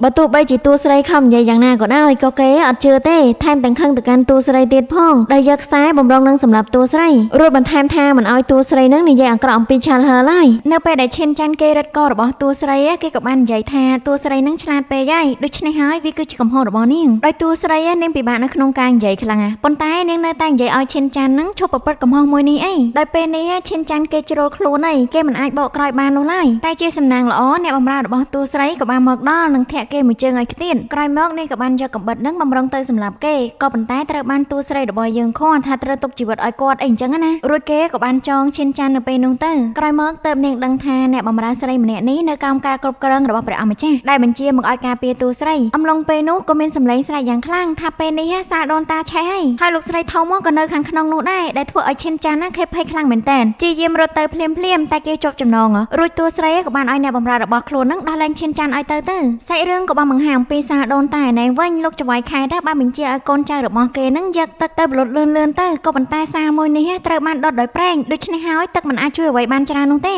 នៅពេលដែលឈិនចាន់គេបានមកដល់គេពិតជាបារម្ភជាមួយនឹងខាលហឺខ្លាំងខ្លាចនាងធ្វើអ្វីផ្ដេសផ្ដាស់ខណៈពេលនោះសម្លេងឆាលហឺក៏បានបញ្ចេញមកពីខាងក្នុងដោយនិយាយរៀបរាប់អំពីទុក្ខលំបាករបស់នាងព្រមទាំងគំនុំនៃការសងសឹករបស់នាងវាត្រូវបានកប់ទុកនៅក្នុងចិត្តរបស់នាងអស់រយៈពេលជាច្រើនឆ្នាំមកហើយថ្ងៃនេះនាងសូមជំរះវានៅក្នុងពេលឥឡូវហ្នឹងឯងរួចទៅឈិមចាន់ដឹងថាអ្នកដែលនៅខាងក្នុងមិនត្រឹមតែជាលោកយាយរបស់គេប៉ុណ្ណោះទេថែមទាំងមានប្រពន្ធជាមួយនឹងកូនគេទៀតផងដែលម្ដាយរបស់គេបាននិយាយប្រាប់ឈិនចាន់ថាធ្វើយ៉ាងណាក៏ដោយត្រូវតែរក្សាចៅប្រុសរបស់កូនពីព្រោះតែពេលនេះកូនប្រសារបស់គាត់នឹងរៀបនឹងសម្រាប់កូនទៅហើយលើបែបនេះឈិនចាន់ក៏បានរត់សម្ដៅចូលទៅខាងក្នុងដែលធ្វើឲ្យគ្រប់គ្នាមានការភ័យតក់ស្លុតយ៉ាងខ្លាំងនិងបន្ថែមមនុស្សឲ្យប្លុតភ្លើងនេះទៀតរំពេចនោះតួប្រុសគេក៏បានមកដល់ដែលបារម្ភពីតួស្រីខ្លាំងណាស់ប៉ុន្តែតួស្រីបានសុំឲ្យគេនឹងទៅជួយស៊ីនឡានផងរួចពនាងនាងក៏បានចូលមកដល់ទៀតដែលលោកយាយរបស់គេដឹងអំពីដំណឹងមួយនេះទៅបញ្ជាឲ្យនាងនឹងមកការពារគេសាច់រឿងក៏បានបង្ហាញអំពីអ្នកនៅខាងក្នុងវិញម្ដងពេលនេះឈិនចាន់គេបានចូលមកដល់ហើយដែលឃើញស៊ីនឡានជាមួយនឹងលោកយាយរបស់គេជាប់ចំណងចំណែកឯខាលហឺវិញនាងកំពុងតែមើលប្រអប់នៃគ្រួសាររបស់គេដែលលោកស្រីធំបានប្រាប់ទៅកាន់ចៅរបស់គាត់ថាឲ្យជួយសង្គ្រោះប្រពន្ធរបស់គេមុនទៅឃើញបែបនេះឈិនចាន់បានជួយប្រពន្ធរបស់គេឲ្យចេញទៅខាងក្រៅចំណែកឯលោកយាយរបស់គេក៏បានដាច់ខ្យល់ស្លាប់នៅទីនោះតែម្ដងវាធ្វើឲ្យខាលហឺពេញចិត្តយ៉ាងខ្លាំងមើលនៅខាងក្រៅនេះវិញបន្ទាប់ពីឈិនចាន់គេបានចេញមកតួប្រុសក៏បានទៅបន្តជួយប្រពន្ធរបស់គេឲ្យមានសុវត្ថិភាពចំណែកឯឈិនចាន់គេអត់ទាន់ចេញទេព្រោះគេនៅចង់ជួយលោកយាយជាមួយនឹងខាលហឺជាបន្តទៀតដោយផ្ដាំឲ្យអ្នកទាំងអស់គ្នានឹងមើលថែកូននិងប្រពន្ធរបស់គេផងឃើញបែបនេះធ្វើឲ្យអ្នកគ្រប់គ្នាតក់ស្លុតយ៉ាងខ្លាំងពីព្រោះតែពេលនេះភ្លើងឆេះខ្លាំងអញ្ចឹងអ្នកដែលចូលទៅខាងក្នុងវិញគ្មានសង្ឃឹមនៅក្នុងការចេញមកក្រៅបានវិញនោះទេបន្ទាប់ពីឈិនចាន់គេបានទៅដាស់លោកយាយរបស់គេឃើញថាពេលនេះលោកយាយរបស់គេបានស្លាប់ហើយគេខឹងជាមួយនឹងខាលហឺយ៉ាងខ្លាំងសួរថាហេតុអ្វីបានជានាងធ្វើបែបនេះពេលនេះឆាលហឺគ្មានអ្វីលាក់បាំងជាមួយនឹងឈិនចាន់ទៀតឡើយនាងក៏បាននិយាយអំពីគោលបំណងទាំងអស់ដែលនាងមកទីនេះរួចគេក៏បានសួរបន្ថែមទៀតអំពីរឿងប្រពន្ធជាមួយនឹងកូនរបស់គេតើពួកគេទាំងពីរនាក់នោះមានកំហុសអ្វីទៅឆាលហឺនាងបានឆ្លើយមកវិញទាំងឈឺចាប់ថាដោយសារតែគេនឹងគឺជាចំណែកមួយនៃគ្រួសារឈិនម្យ៉ាងវិញទៀតគោលដៅដែលគេមកទីនេះគឺចង់ឲ្យគ្រួសារឈិនធ្លាក់នរកទាំងរស់ហើយរឿងកន្លងមកដែលគេបានធ្វើជាមួយនឹងឈិនចាន់គ្រាន់តែជារឿងខ្លាំងៗតែប៉ុណ្ណោះគេអត់បានស្រឡាញ់កូនសត្រូវនោះទេពេលនេះឈិនចាន់គេឈឺចាប់ខ្លាំងដោយសារតែរឿងកន្លងមកដែលគេធ្វើដើម្បី ឆាល់ហឺវាគ្រាន់តែជាល្បិចរបស់នាងតែប៉ុណ្ណោះតែគេក៏បានស្ទុះទៅច្បាច់កឆាល់ហឺនឹងសួរនាងខ្លាំងថាតើនាងនឹងធ្លាប់ស្រឡាញ់គេដែរឬទេនឹងសូមឲ្យឆាល់ហឺឆ្លើយភ្លាមក៏ប៉ុន្តែឆាល់ហឺគេអត់ឆ្លើយទេបើទោះបីជាក្នុងចិត្តរបស់នាងពិតជាមានឈិនចាន់ក៏ដោយឃើញកែវភ្នែករបស់ឆាល់ហឺពោពេញដោយទុកបែបនេះឈិនចាន់ណាគេបានដកដៃម្ដងបន្តិចពីលើកឆាល់ហឺខណៈពេលនោះគេក៏បានឃើញទាំងឈើធ្លាក់មកពីខាងលើដែលធ្វើឲ្យគេនឹងទាញឆាល់ហឺចេញចំណែកឯគេក៏ត្រូវបានទាំងឈើនោះធ្លាក់ពីលើបណ្ដាលឲ្យគេនឹងក្អួតឈានស្លាប់ភ្លាមឃើញបែបនេះឆាល់ហឺគេពិតជាឈឺចាប់ខ្លាំងណាស់ដល់នាទីចុងក្រោយហើយឈិនចាន់នៅតែឲ្យឆាល់ហឺនាងរត់ចេញទៅដោយឆាល់ហឺពេលនេះនាងមិនអាចទប់ទឹកភ្នែករបស់ខ្លួនឯងបានឡើយពីព្រោះតែនៅក្នុងចិត្តរបស់នាងនឹងក៏មានឈិនចាន់ដែររួចនាងក៏បាននឹកឃើញអំពីអតីតកាលល្អៗដែលពួកគេទាំងពីរនាក់បានសាងជាមួយនឹងគ្នាក្រោយមកឆាល់ហឺបានសម្រេចចិត្តថានឹងស្លាប់ជាមួយនឹងឈិនចាន់នៅពេលនោះតែម្ដងនៅថ្ងៃបន្ទាប់ស៊ីឡានគេបានសម្រាលកូនហើយដែលលោកស្រីទី3បានសួរទៅកាន់អ្នកបម្រើថាកូនមួយនោះជាកូនប្រុសឬក៏កូនស្រីក្រោយពេលដឹងថាស៊ីឡានបានកូនស្រីធ្វើឲ្យគាត់នឹងអស់សង្ឃឹមយ៉ាងខ្លាំងរួចក៏ឲ្យកូនស្រីរបស់គេទាំងពីរនឹងត្រឡប់ទៅវិញបើទោះបីជាឈិនសុងនាងខំនិយាយឲ្យម្ដាយរបស់នាងទៅមើលបន្តិចក៏គាត់ជាមួយនឹងបងស្រីអត់ទៅដែរដោយសារតែគិតថាក្មេងម្នាក់នោះគឺជាក្មេងស្រីនាងគ្មានប្រយោជន៍ចំពោះគ្រួសារឈិនអីអញ្ចឹងណាស្ដាប់លើបែបនេះហើយធ្វើឲ្យស៊ីនឡាននាងខូចចិត្តយ៉ាងខ្លាំងដោយតួស្រីក៏បានបន្ថែមទៀតថាឲ្យស៊ីនឡាននាងសម្រេចចិត្តទៅប្រសិនបើនាងនៅទីនេះវាដូចជានាងនៅក្នុងនរកអញ្ចឹងដោយស៊ីនឡាននាងបានសម្លឹងមើលកូនរបស់នាងទាំងឈឺចាប់ក្រោយមកនាងនឹងសម្រេចចិត្តថានឹងទៅផ្ទះឪពុកម្ដាយរបស់នាងវិញចាក់ចេញពីកន្លែងដ៏កខ្វក់មួយនេះគ្រាន់តែនិយាយចប់កូនតូចរបស់គេក៏ប្រែជាសើចមករំពេញសាច់រឿងក៏បានបង្ហាញអំពីអ្នកទាំង3ឯនេះវិញដែលគេកំពុងតែនិយាយអំពីរឿងដែលបានកើតឡើងថាឈិនចាន់មិនគួរធ្លាក់ខ្លួនដល់ថ្នាក់នេះសោះវាក៏ជារឿងល្អដែរដែលទីបញ្ចប់ឈិនចាន់បានជ្រើសរើសប្រពន្ធនឹងកូនរបស់គេរួចតួស្រីក៏បានអាណិតទៅកាន់ឆាល់ហឺពីព្រោះតែឆាល់ហឺគឺជាជនរងគ្រោះតែទីបញ្ចប់នាងបែរជាធាតុករដល់សាហាវទៅវិញនៅពេលដែលនាងដឹងថាភារកិច្ចរបស់តួស្រីបានបញ្ចប់ហើយនាងសប្បាយចិត្តយ៉ាងខ្លាំងថាពេលនេះតួស្រីអាចទៅលេងជាមួយនឹងគេបានហើយតែអ្វីដែលជាបញ្ហានោះគឺជាកេរ្តិ៍ឈ្មោះរបស់តួស្រីនាងពិតជាមិនចង់ឲ្យប៉នាងនឹងត្រូវគេនិយាយដើមជាមួយនឹងខ្លួននោះឡើយប៉ុន្តែប៉នាងគេអត់ខ្លាចទេហើយគេថែមទាំងស្ម័គ្រចិត្តក្នុងការការពារតួស្រីថែមទៀតផងរួចព្រះអង្គម្ចាស់ក៏បានអញ្ជើញតួស្រីឲ្យចូលទៅក្នុងក្រសួងយុតិធម៌ដើម្បីស៊ើបការជាមួយនឹងគេម្ដងទៀតតួស្រីពិតជាសប្បាយចិត្តខ្លាំងមែនទែននៅពេលដែលលើដំណឹងមួយនេះសាជាថ្មីរំពេចនោះប៉នាងក៏ចង់ចូលរួមដែរដែលធ្វើឲ្យព្រះអង្គម្ចាស់បញ្ញាប់នាំនាងចេញជាបន្ទាន់លុះដល់ពេលយកបោះហ្វូលីបានសួរទៅកាន់អ្នកនាងរបស់ខ្លួនថាអ្នកនាងមិនគួរយកព្រមភ្លាមបែបនេះនោះទេប៉ុន្តែតួស្រីគិតថាវាគឺជាឱកាសនៅក្នុងការលុបលាងកេរ្តិ៍ឈ្មោះរបស់ឪពុកខ្លួនហើយដោយហ្វូលីគេបារម្ភអំពីកេរ្តិ៍ឈ្មោះរបស់តួស្រីថែមទាំងខ្លាចព្រះអង្គម្ចាស់សង្ស័យទៅលើនាងថែមទៀតផងលើបែបនេះធ្វើឲ្យតួស្រីនឹកដល់សម្ដីរបស់ព្រះអង្គម្ចាស់ដែលធ្លាប់និយាយអំពីរឿងតាក់ទងជាមួយនឹងគ្រួសាររបស់នាងកាលពីមុនមកប៉ុន្តែតួស្រីនាងអត់ខ្វល់ឡើយទោះបីជាដឹងថាព្រះអង្គម្ចាស់មានគម្រោងការអ្វីក៏ដោយតែវាសុទ្ធសឹងតែមានផលប្រយោជន៍ដល់នាងម្យ៉ាងវិញទៀតការស្លាប់របស់ឪពុករបស់គេជាមួយនឹងព្រះអង្គម្ចាស់ឈិនមានតំណែងជាមួយគ្នាដូច្នេះហើយការសហការរបស់អ្នកទាំងពីរសុទ្ធតែមានប្រយោជន៍ទាំងសងខាងម្យ៉ាងវិញទៀតប្រសិនបើទ្រង់សង្ស័យទៅលើនាងដែលគ្មានផុសតាងនោះនាងមិនទទួលស្គាល់ជាដាច់ខាតថ្ងៃស្អែកបន្ទាប់លោកចៅហ្វាយខេត្តក៏បាននាំទាហានយ៉ាងច្រើនដើម្បីមកឡោមព័ទ្ធនៃគ្រួសារឈិនដោយប្រកាសថាគ្រួសារឈិនមានកំហុសយ៉ាងធ្ងន់ធ្ងរដោយមិនអាចលើកលែងបានត្រូវរឹបអូសទ្រព្យសម្បត្តិទាំងអស់ប្រសិនបើអ្នកណាហ៊ានបញ្ឆាំងនឹងយកទ្រព្យសម្បត្តិចេញនោះមានន័យថាគេគឺជាចៅហើយដោយពេលនេះលោកស្រីឈិនទី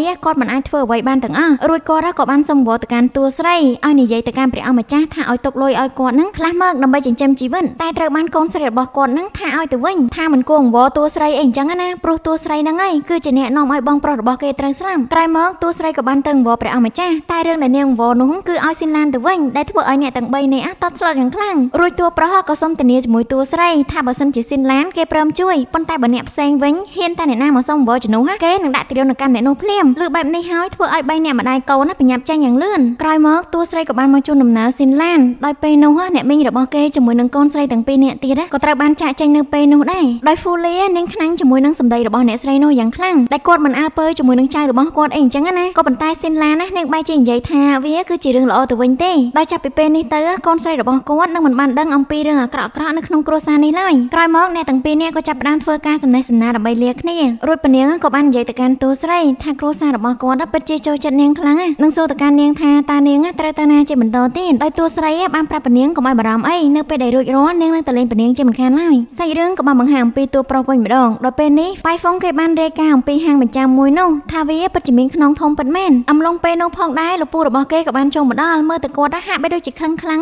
ព្រមទាំងភ្ជាប់ជាមួយនឹងសម្បត្តិមួយផងដែរដែលនៅក្នុងសម្បត្តិនោះបាននិយាយថ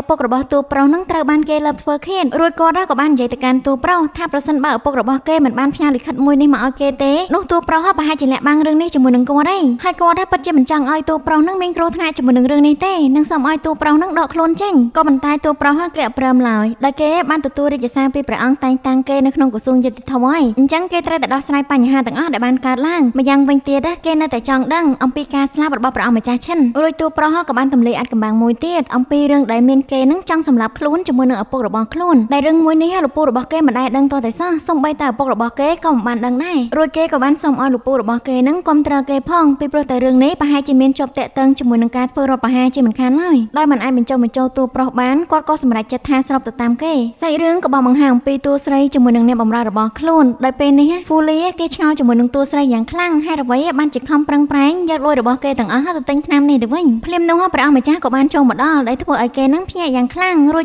ទ្រង់ក៏បានសុំនិយាយជាមួយតួស្រីតែពីរនាក់ដោយដំបូងទ្រង់បាននិយាយអំពីយានជីដែលជាអ្នកបម្រើចាស់របស់តួស្រីថាគាត់បានបញ្ជូននាងដើម្បីឲ្យមកការពារតួស្រីដោយតួស្រីក៏បានដឹងរឿងនេះផងដែរដូច្នេះហើយនាងមិនប្រកាន់អ្វីនោះទេក្រោយមកទ្រង់ក៏បាននិយាយអំពីរឿងសម្ដេចសេនជីដែលត្រូវគេប្រហារជីវិតមួយគ្រួសារហើយវាក៏មានជាប់តាក់ទងជាមួយនឹងព្រះអង្គម្ចាស់ឈិនដែលគាត់ប្រៀបបីដូចជាបងប្រុសរបស់គេអញ្ចឹងរួចក៏បាននិយាយប្រាប់តួស្រីអំពីរឿងដែលព្រះអង្គម្ចាស់ឈិនត្រូវបានគេចោទប្រកាន់ថាព្យាយាមបំពេញទៅលើស្នំរបស់ព្រះរាជាអញ្ចឹងណាហើយក៏ត្រូវបានស្លាប់នៅក្នុងគុកដោយឡែកសម្ដេចសេនជីបានទាមទាររកយុត្តិធម៌ឲ្យគាត់តែក៏ត្រូវបានគេនឹងចោទប្រកាន់ប្រហារជីវិតទាំងគ្រួសារទៅវិញហើយគេពិតជាមិនជឿឡើយថាព្រះអង្គម្ចាស់ជីនព្រមសម្លាប់ខ្លួនដើម្បីគេចពីកំហុសដូច្នេះហើយគេត្រូវការតួស្រីទៅរាជធានីជាមួយគេដើម្បីស្វែងរកយុត្តិធម៌នៅក្នុងរឿងក្តីរបស់ព្រះអង្គម្ចាស់ឈិនរួចតួស្រីក៏បានសួរទៅកាន់ព្រះអង្គម្ចាស់ថារឿងមួយនេះវាពិតជាគ្រោះថ្នាក់ខ្លាំងណាស់ក៏ប៉ុន្តែព្រះអង្គម្ចាស់អត់ខ្វល់ឡើយដែលនិយាយមកកាន់នាងវិញថាប្រសិនបើពួកយើងទាំងពីរនាក់ធ្វើការរួមដៃគ្នានោះបញ្ហាទាំងអស់វាមិនពិបាកនោះឡើយលើបែបនេះធ្វើឲ្យតួស្រីសប្បាយចិត្តនឹងយល់ព្រមជាមួយនឹងគាត់យ៉ាងខ្លាំងសាច់រឿងបន្ទាប់បានបង្ហាញអំពីតួប្រុសជាមួយនឹងតួស្រីបានទៅអសដ្ឋានមួយកន្លែងដើម្បីរកទិញថ្នាំពេលនោះបាយហ្វុងគេអស់កម្លាំងខ្លាំងគេក៏បានគេងនោះចំណែកឯវូលីរបស់យើងឯនេះវិញនាងក៏មិនណយដែរក៏បានយកជក់ហ្នឹងទៅដោះជាមួយនឹងចំមុះរបស់បាយហ្វុងរួចបាយហ្វុងក៏បានកដាស់យ៉ាងខ្លាំងដែលធ្វើឲ្យអ្នកទាំងអស់គ្នានឹងភ្ញាក់ផ្អើលអំពីសកម្មភាពរបស់គេអំឡុងពេលនោះក៏បានលើសម្លេងដ៏ភ្ញាក់ផ្អើលមួយដែលចេញពីខាងក្រៅមានបរិសម្នាក់បាន3កូនសន្លប់ស្ដុកស្ដឹងរួចស្រែកថាឲ្យជួយកូនប្រុសរបស់គេផងរំពេចនោះក៏មានបរិសម្នាក់ទៀតដែលបានឲ្យគាត់នឹងដាក់កូនប្រុសទៅនឹងដីទៅព្រោះគេគឺជាគ្រូពេទ្យរួចក៏បានព្យាយាមមកយ៉ាងលឿនដោយពេលនោះតួប្រុសជាមួយនឹងតួស្រីព្រមទាំងម្ចាស់ហាងថ្នាំក៏បានចុះមកដូចគ្នាលោកគ្រូពេទ្យម្ចាស់ហាងថ្នាំក៏បាននិយាយថាវាហួសពេលហើយដោយសារតែក្មេងប្រុសមួយនេះត្រាំទឹកយូរពេកប៉ុន្តែនៅពេលដែលតួស្រីបានពិនិត្យចុះឡើងទៅគាត់និយាយថានៅមានសង្ឃឹមនៅឡើយទេនឹងបានប្រើឲ្យគេយកកៅអីជាមួយនឹងខ្នើយមកនឹងប្រើឲ្យហ្វូលីរៀបចំសម្លេងក៏បានក្រោយពេលដែលដឹងថាកូនប្រុសរបស់ខ្លួននៅមានសង្ឃឹមបន្តិចគាត់បានអរគុណទៅកាន់តួស្រីយ៉ាងខ្លាំងបន្ទាប់មកតួស្រីក៏បានបុកថ្នាំហើយយកថ្នាំមួយនោះទៅឲ្យឪពុករបស់គេដើម្បីញាត់ចូលទៅក្នុងរូនគូរបស់ក្មេងប្រុសបន្ទាប់មកក៏បានលើកក្មេងប្រុសដាក់នៅលើខ្នើយដែលវាស្ថិតនៅលើកៅអីរួមទាំងសម្លេងកបាសដែលបានរុំរួចញាត់ចូលក្នុងមាត់របស់ក្មេងប្រុសនឹងឲ្យប៉ៃហ្វុងរង្គើកៅអីខ្លាំងៗដែលតួស្រីបានគោះខ្នងរបស់ក្មេងប្រុសនោះទៀតអំឡុងពេលដែលពួកគេធ្វើសកម្មភាពលោកគ្រូពេទ្យមួយនោះទៅនឹងចុះមកដល់បន្តិចក្រោយមកក្មេងប្រុសមួយនោះក៏បានខ្ជាក់ទឹកចេញម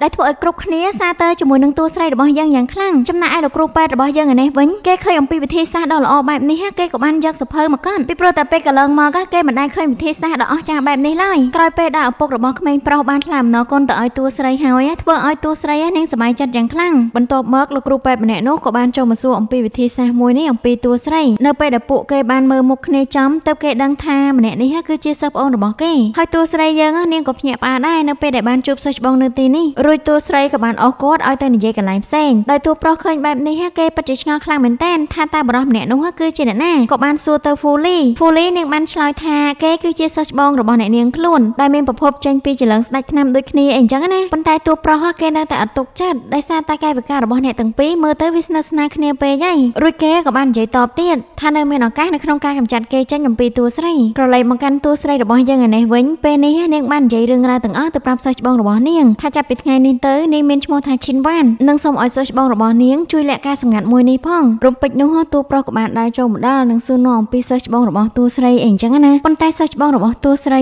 គេអឿខ្លាំងណាស់គេបានប្រាប់ទៅកាន់ព្រះអង្គម្ចាស់ថាគេមានឈ្មោះថាសុងមូជីងនិងសួរត្រឡប់ទៅតួប្រុសវិញថាតើគេនឹងគឺជាអ្នកណាដោយព្រះអង្គម្ចាស់បានរៀបរាប់ឋានៈរបស់គេទៅប្រាប់លោកសុនចំណែកឯលោកសុនគេបានសង្កេតមើលតួប្រុសតាំងពីក្បាលរហូតដល់ចុងជើងរួចក៏បាននិយាយទៅកាន់តួស្រីថាតួស្រីនឹងប៉ាកែរើសមនុស្សដែលធ្វើការជាមួយខ្លាំងណាស់គេមើលទៅដូចជាស័ក្តិសមខ្លាំងអាចមើលថែការពារតួស្រីបានក្រោយមកគេក៏បានលាតួស្រីត្រឡប់ទៅវិញដោយសង្ឃឹមថានៅពេលដែលពួកគេជួបគ្នាលើកក្រោយទៀតតួស្រីប្រ ប្រកាសជាមានទេពកោសល្យខ្លាំងជាងនេះជាមិនខានឡើយម្យ៉ាងវិញទៀតគេបានផ្ដាំថាតួស្រីស្លៀកពាក់សម្លៀកបំពាក់មួយនេះមើលទៅពិតជាស្អាតខ្លាំងឮហើយតួប្រុសហាក់បីដូចជាចំណែនជាមួយនឹងគេទៀតហើយក្រោយមកទ្រង់ក៏បាននិយាយឌឺដងទៅកាន់តួស្រីថាហេតុអ្វីបានជាតួស្រីនឹងមិនអោយសិស្សច្បងរបស់នាងស្នាក់នៅជាមួយពួកគេរួចក៏និយាយហោហាទៅទៀតដែលធ្វើឲ្យតួស្រីនឹងមានអារម្មណ៍ថាតួប្រុសហាក់បីដូចជាមិនទេដោយនាងបាននិយាយថាពេលនេះគេអត់ចូលចិត្តព្រះអង្គម្ចាស់ធ្វើបែបនេះឡើយឬមួយព្រះអង្គម្ចាស់គិតថាសិស្សច្បងរបស់គេនឹងជាអ្វីទៅក្រោយមកនាងក៏បានដើរចាកចេញទៅបន្ទាប់ពីតួស្រីបានបកស្រាយច្បាស់លាស់ហើយធ្វើឲ្យតួប្រុសរបស់យើងគេសប្បាយជាងមុនខ្លាំង